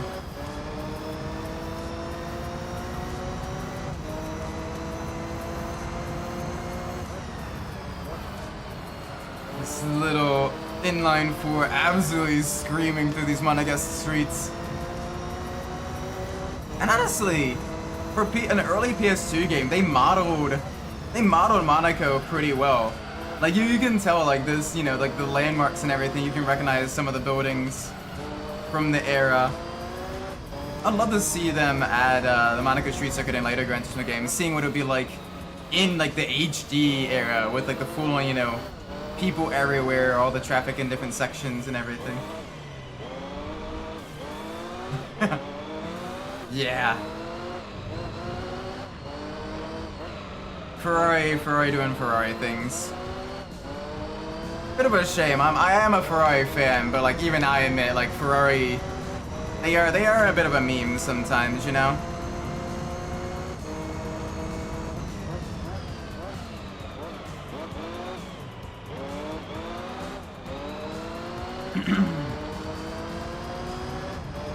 Oh boy, okay, a little bit spicy there. I'm braking too late for the chicane. Past the swimming pool section.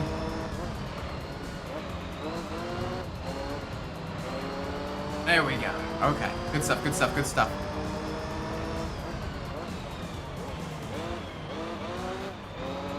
Back to the rights. Tires are still holding up. I'll probably be able to last until probably lap 10 before we need to pit. Pulling off some major gap to the rest of the field.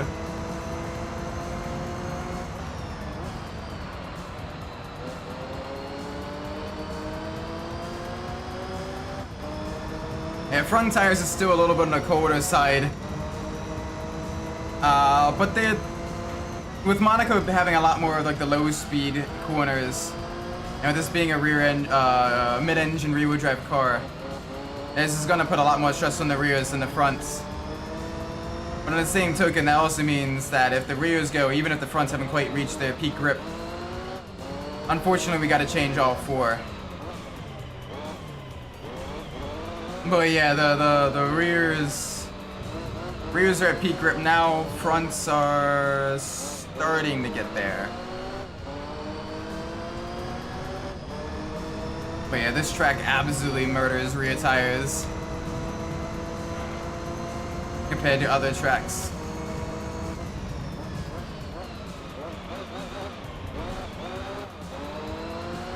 Probably should short shift in a second for that. First gear in this vehicle is just way too short to really be useful for a lot of things outside of the standing starts.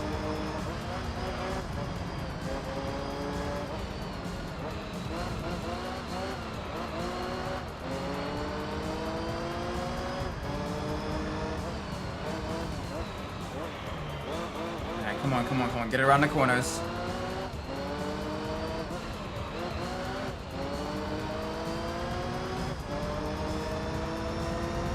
Alright, halfway done. Keep it up. Let's see what we can do.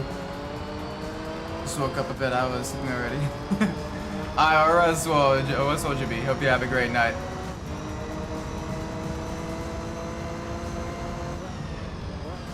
I gotta be a little bit careful with this.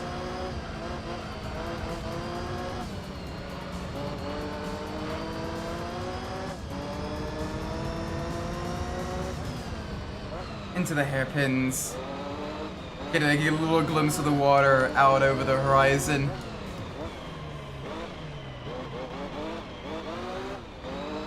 Gosh, I wonder what it's like to actually live like in like Monaco and everything. Being able to literally like look out into your balcony and just see, you know, the racing and the cars streaming past your home. Like as a motorsports fan, that's gotta be like the coolest stuff ever. But I imagine, you know, race side, like racetrack facing property has gotta go for a premium. It's already expensive to live in Monaco. Like you gotta be basically like a millionaire or a billionaire.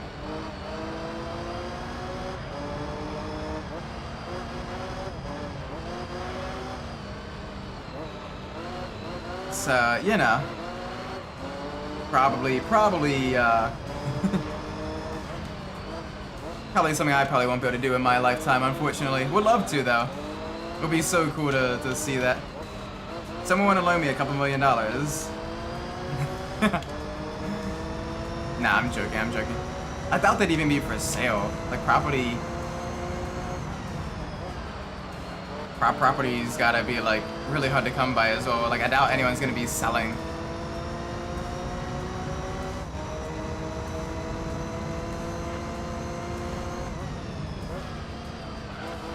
Best I could hope for then is maybe like in St. Petersburg for the IndyCar Grand Prix.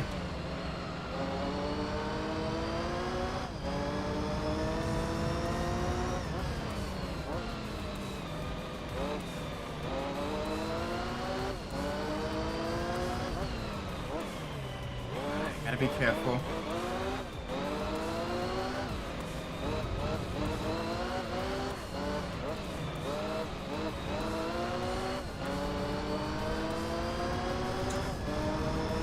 Alright, I don't think we actually might need to stop for tires. I think we can go all the way. If we can, that's great. That means we can go all the way to the finish line, win it, and then do the final Spider and Roadster race at Trial Mountain.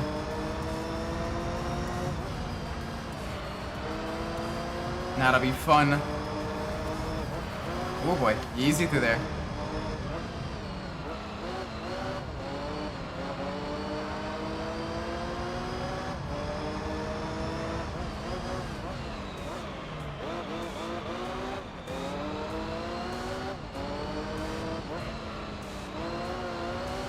Oh boy, okay.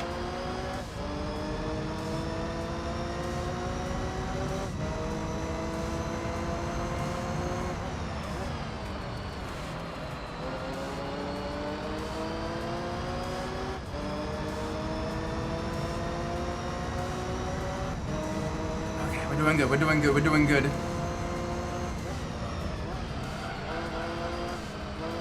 We're doing very good. Back to the right.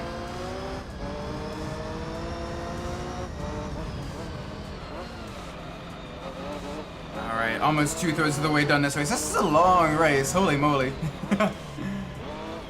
But I mean, it is fun though. I'm enjoying racing around these streets. Our fronts are finally at the temperature. Ooh! The Tamikaira is now up in the second place. The lightweight domination is true. And I mean, you know, small cars do quite well at Monaco. Just shorter wheelbase, the maneuverability, the lightweight stop-start agility. You're not really gonna be reaching a top speed anywhere anytime soon on this track. This is just full of twists, turns, elevation changes, and being sandwiched between walls.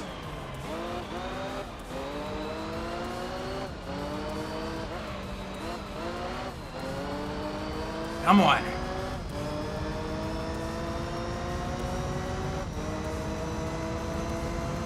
Alright, a little bit slower than the previous lap, but not by much. Alright, a little tap on the wall there. Not great, but we're fine, we're fine. Keep it going.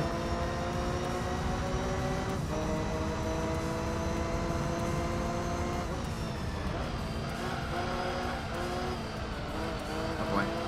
Little bit of... Rear's is starting to lose a little bit of the grip, so I'm getting a little bit more oversteer. Rear wants to step out a bit on me.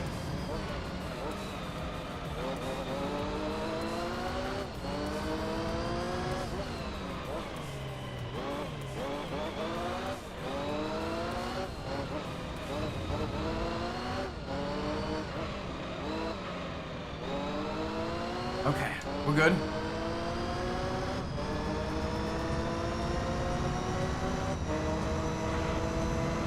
Alright, Griffith TVR is pitting in. So that's going to give the lightweights even more of an advantage. Come on. 4-cylinder supremacy. Get the little mid-engine inline fours, first, second, and third on the podium. Let's do it. Can it happen? If it's going to happen, this is the place to do it.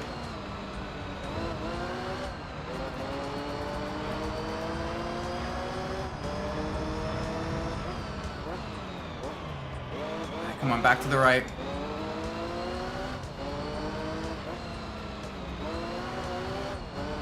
There we go. Keep it smooth, keep it steady. We're doing good. We're doing very good. Ooh.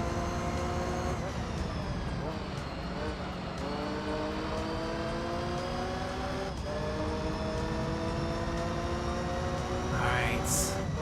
We got some solid pace here.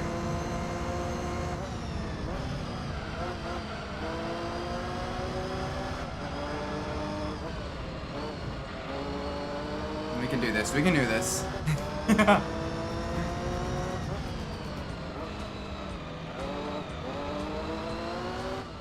Absolutely putting the hurt on the competition, and I am loving that.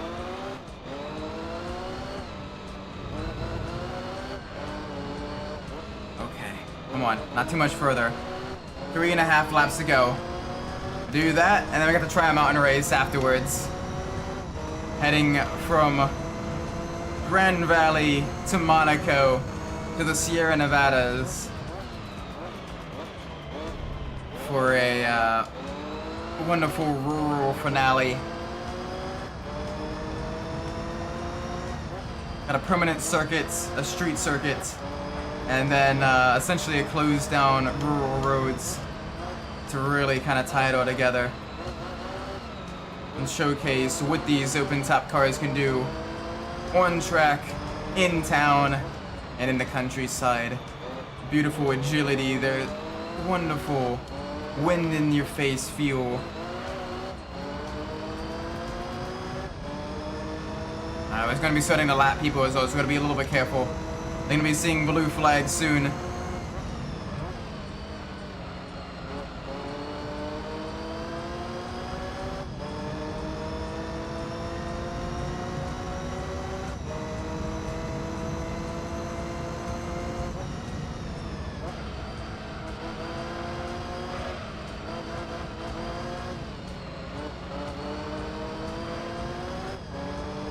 Go.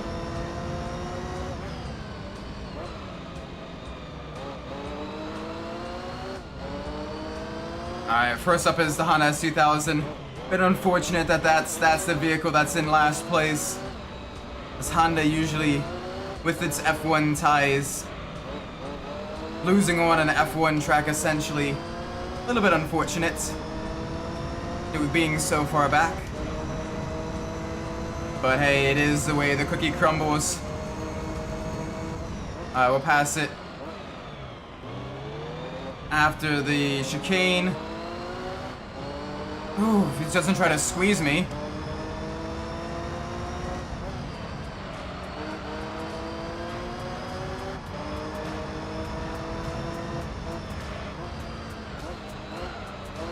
We're good, we're good, we're good, we're good. Nice and smooth.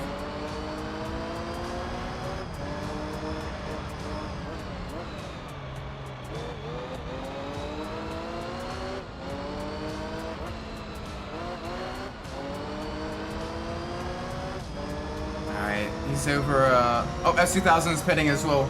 That's gonna hurt them even more, but I guess they have to. With 3 laps to go for them. We got 2 to go. Let's see what else we can lap. Absolutely putting a hurt on this track here. 2 laps ago, lap 12 was our fastest lap, so our tires are still giving us some great traction through this twisty and winding street circuits.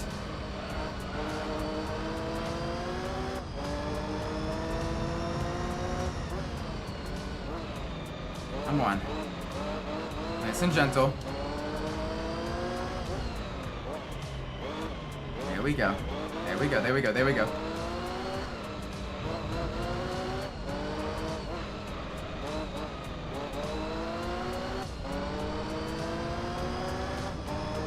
Okay, good stuff.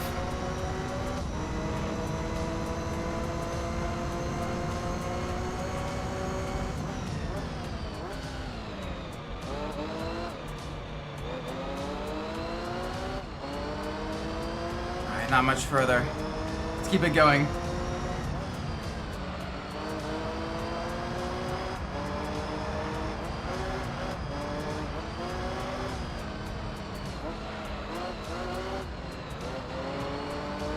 Gonna be coming up on our final lap.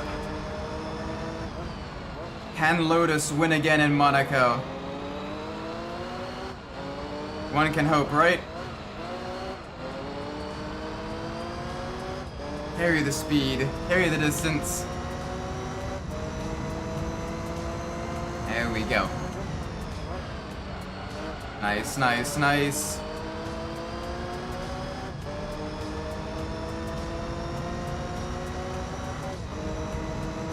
Alright, not much further.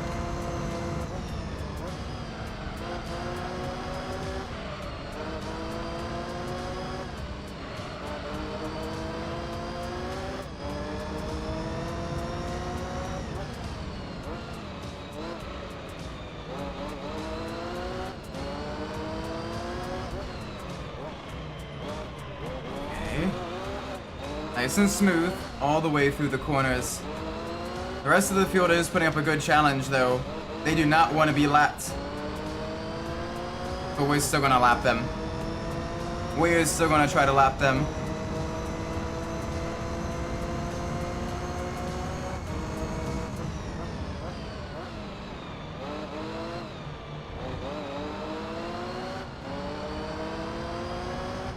Oh, there's the Lotus.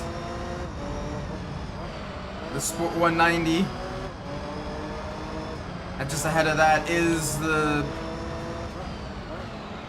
TBR, the Griffith 500.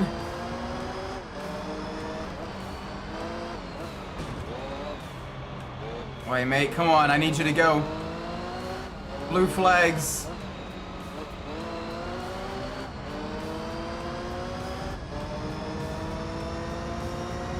Oh boy, okay. There we go.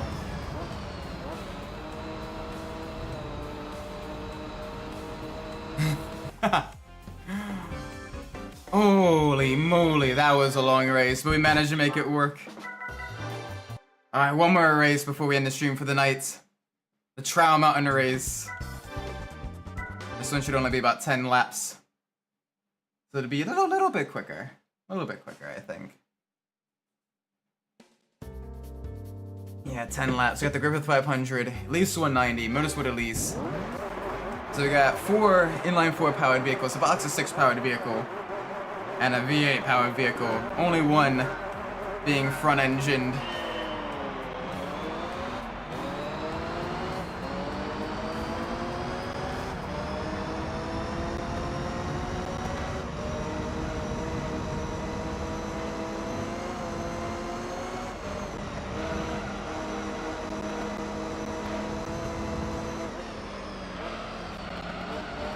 Be nice and gentle. Oh, that ain't gentle.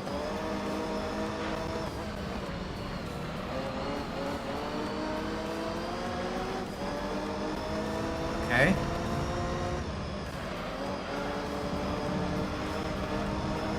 We're hanging in there. Right, gotta remember, we're gonna be struggling a little bit because of the cold tires. Oh, we got a good run out of that corner, though. Up in the second. Come on.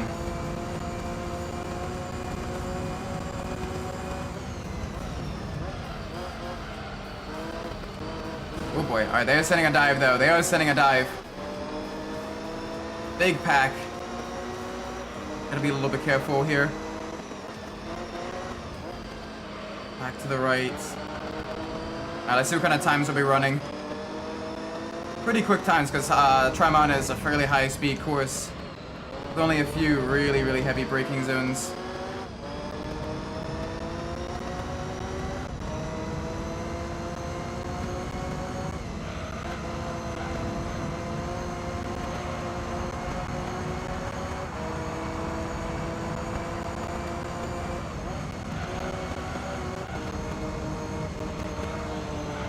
Oh boy, alright. Rear is stepping out just a little bit, but that'll help us heat it up a little bit. Come on. I am going to be pushing the car as hard as I can in these high-speed corners. Get the temperature into the tires, because I know the tires can last. So I'm going to abuse them a little bit earlier on. Get heat in.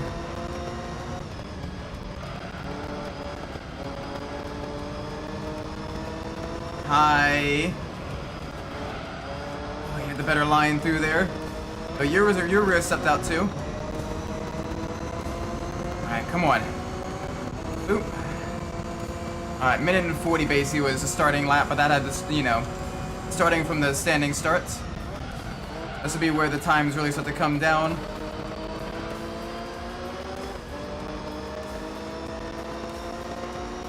Alright, into the suck of the Motorsport Elise.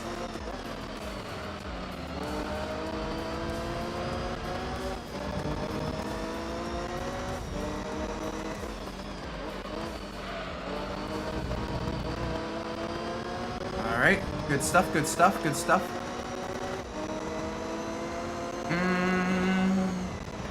Probably not the best place to pass, but we can make them uncomfortable anyway. Alright, 133.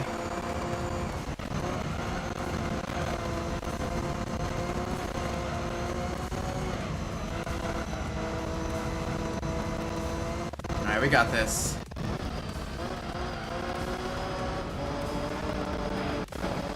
Oh boy.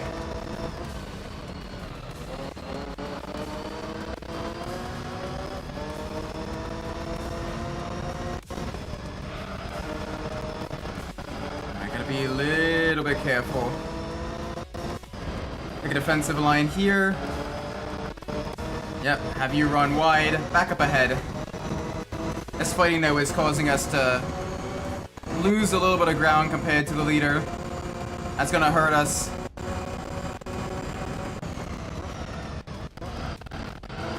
But I'm pretty sure, especially with the high speed sections here, that the Griffith will definitely be potentially pitting. Probably by the halfway point, maybe a little bit later. Probably maybe lap 7. So we should be okay, I think. That Motorsport Elise behind us, though, very rapid. But I think they may end up pitting as well. Probably. Come on. Come on.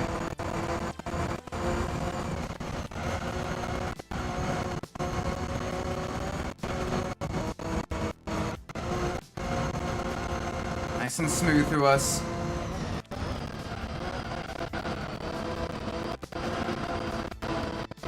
Alright, come on, come on, come on, come on, come on. Back to the right.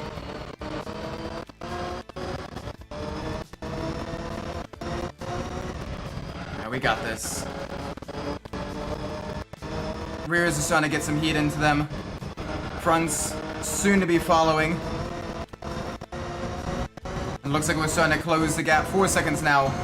On to the leader.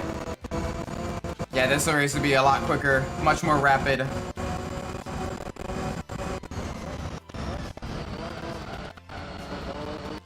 This is good. This is very good.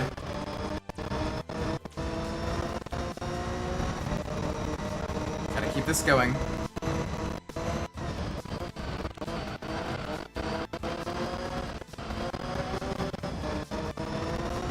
Alright, maintaining the gap.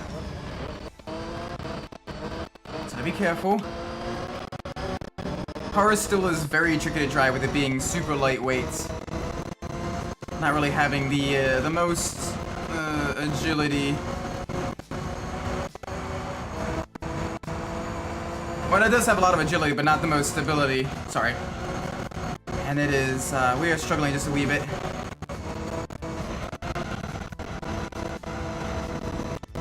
Whoa! Like right there, it wanted to cause us to spin out wide.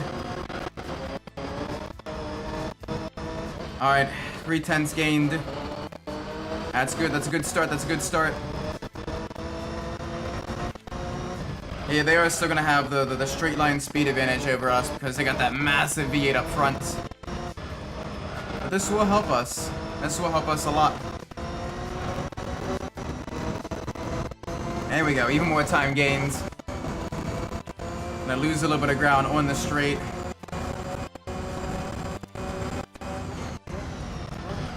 Alright, all the tires up to temperature now. Full send through the corners.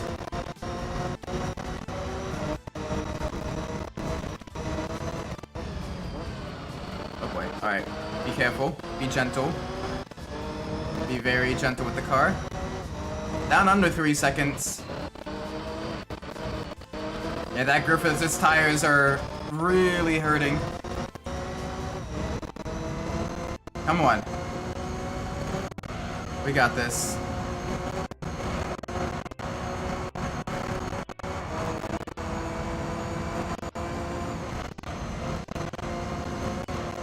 DAB.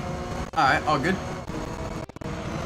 This is gonna be the last race of the stream anyways, so don't worry if you come back and it's ended. You're not gonna be missing too much.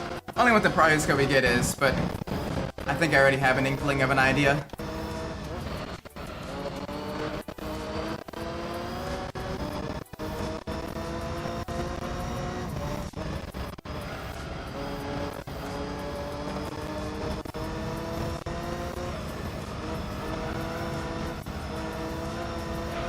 Oh boy. Okay, we're good, we're good, we're good.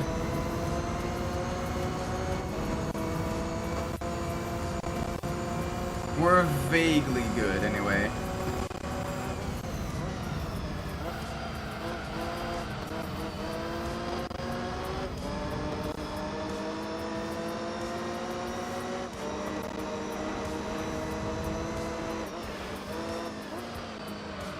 Okay. There's the TVR. Oh, you can already see that understeer. Their front tires are dying. The rear tire is probably not that much further behind because of that torque of the V8s. He's pitting! And we push on into the lead, where we hope to stay for the final 5 laps, final 4 laps now. Come on, big speed. Car is still getting even quicker. Motorsport Elite is just behind.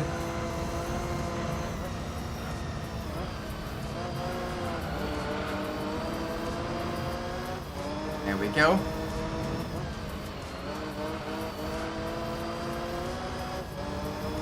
Alright, good stuff, good stuff, good stuff. Keep it going.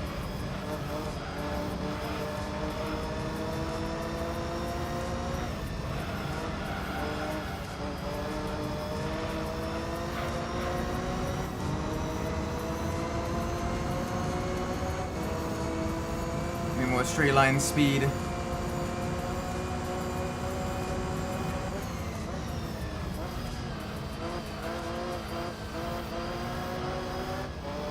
Oh boy, okay.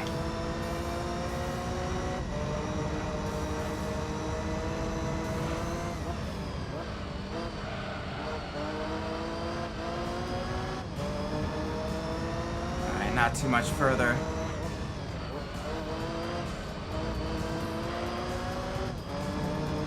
The blimp off in the distance as well. Overlooking the race. Probably getting some good camera shots. Under the bridge. 3 to go.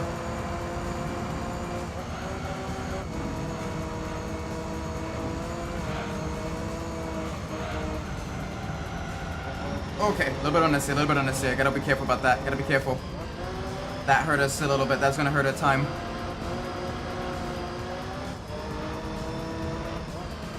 Alright, third gear. Smooth through the corners, smooth through the corners. Alright, stabbo the brakes.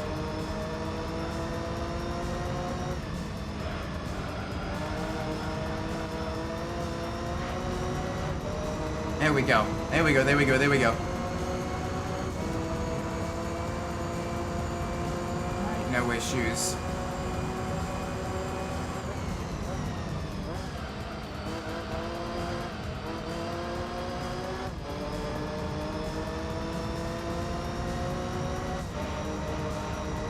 Alright. We're good, we're good, we're good. Fourth, third gear. Coming up on 2 laps to go.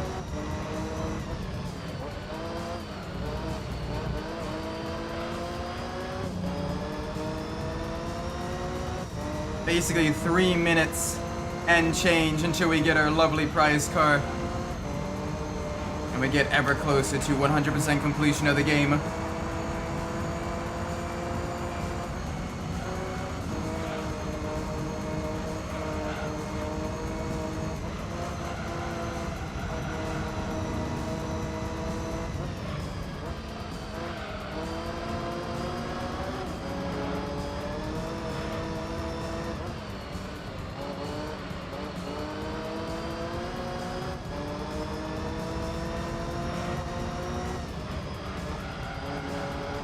Nice and smooth, nice and smooth.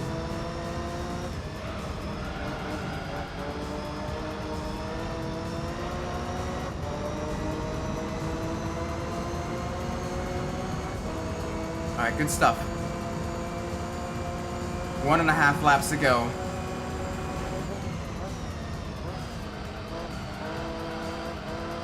We got this, we got this.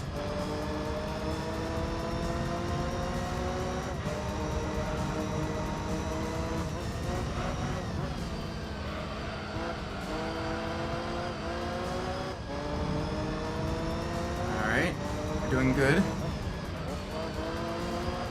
Doing very good.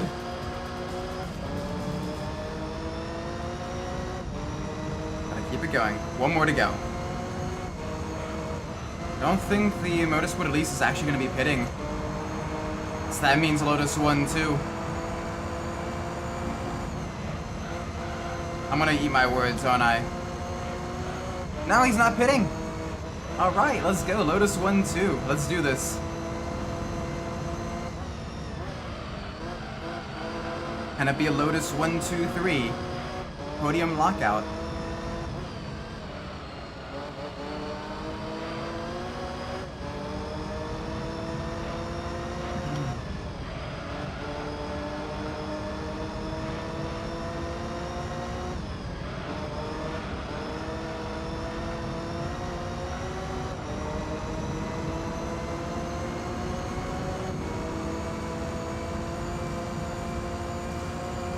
Come on.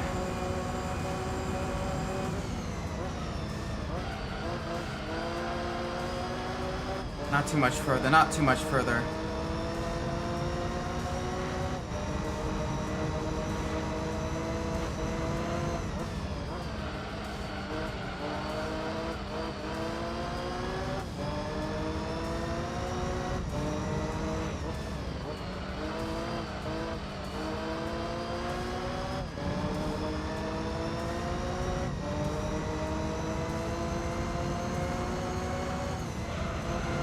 Go. Back to the right. And across the line. Holy moly. And that is the final race 1 of the Spartan Roadster Challenge. Holy cow. I will gladly take that. Yeah. Oh boy. And here's our prize car. Oh, that looks nice. Shelby Cobra. Yeah! Show me, Cobra. Beautiful machine. Holy moly. Alright, let's get this car washed. It's done us very well. There we go. Oil change as well.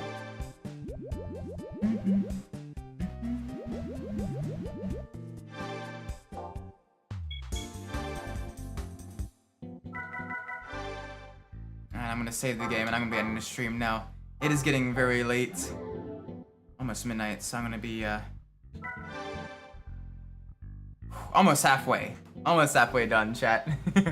But I'm gonna be ending the stream now. Thank you all so much for watching, I do appreciate it.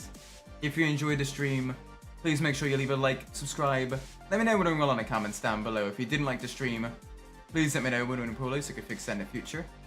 With that being said, I've been Umbras. And wherever you're in the world, whatever time it is for you, may it be a great time. And I will see you all in the next stream. Until then, take care everybody. Bye bye!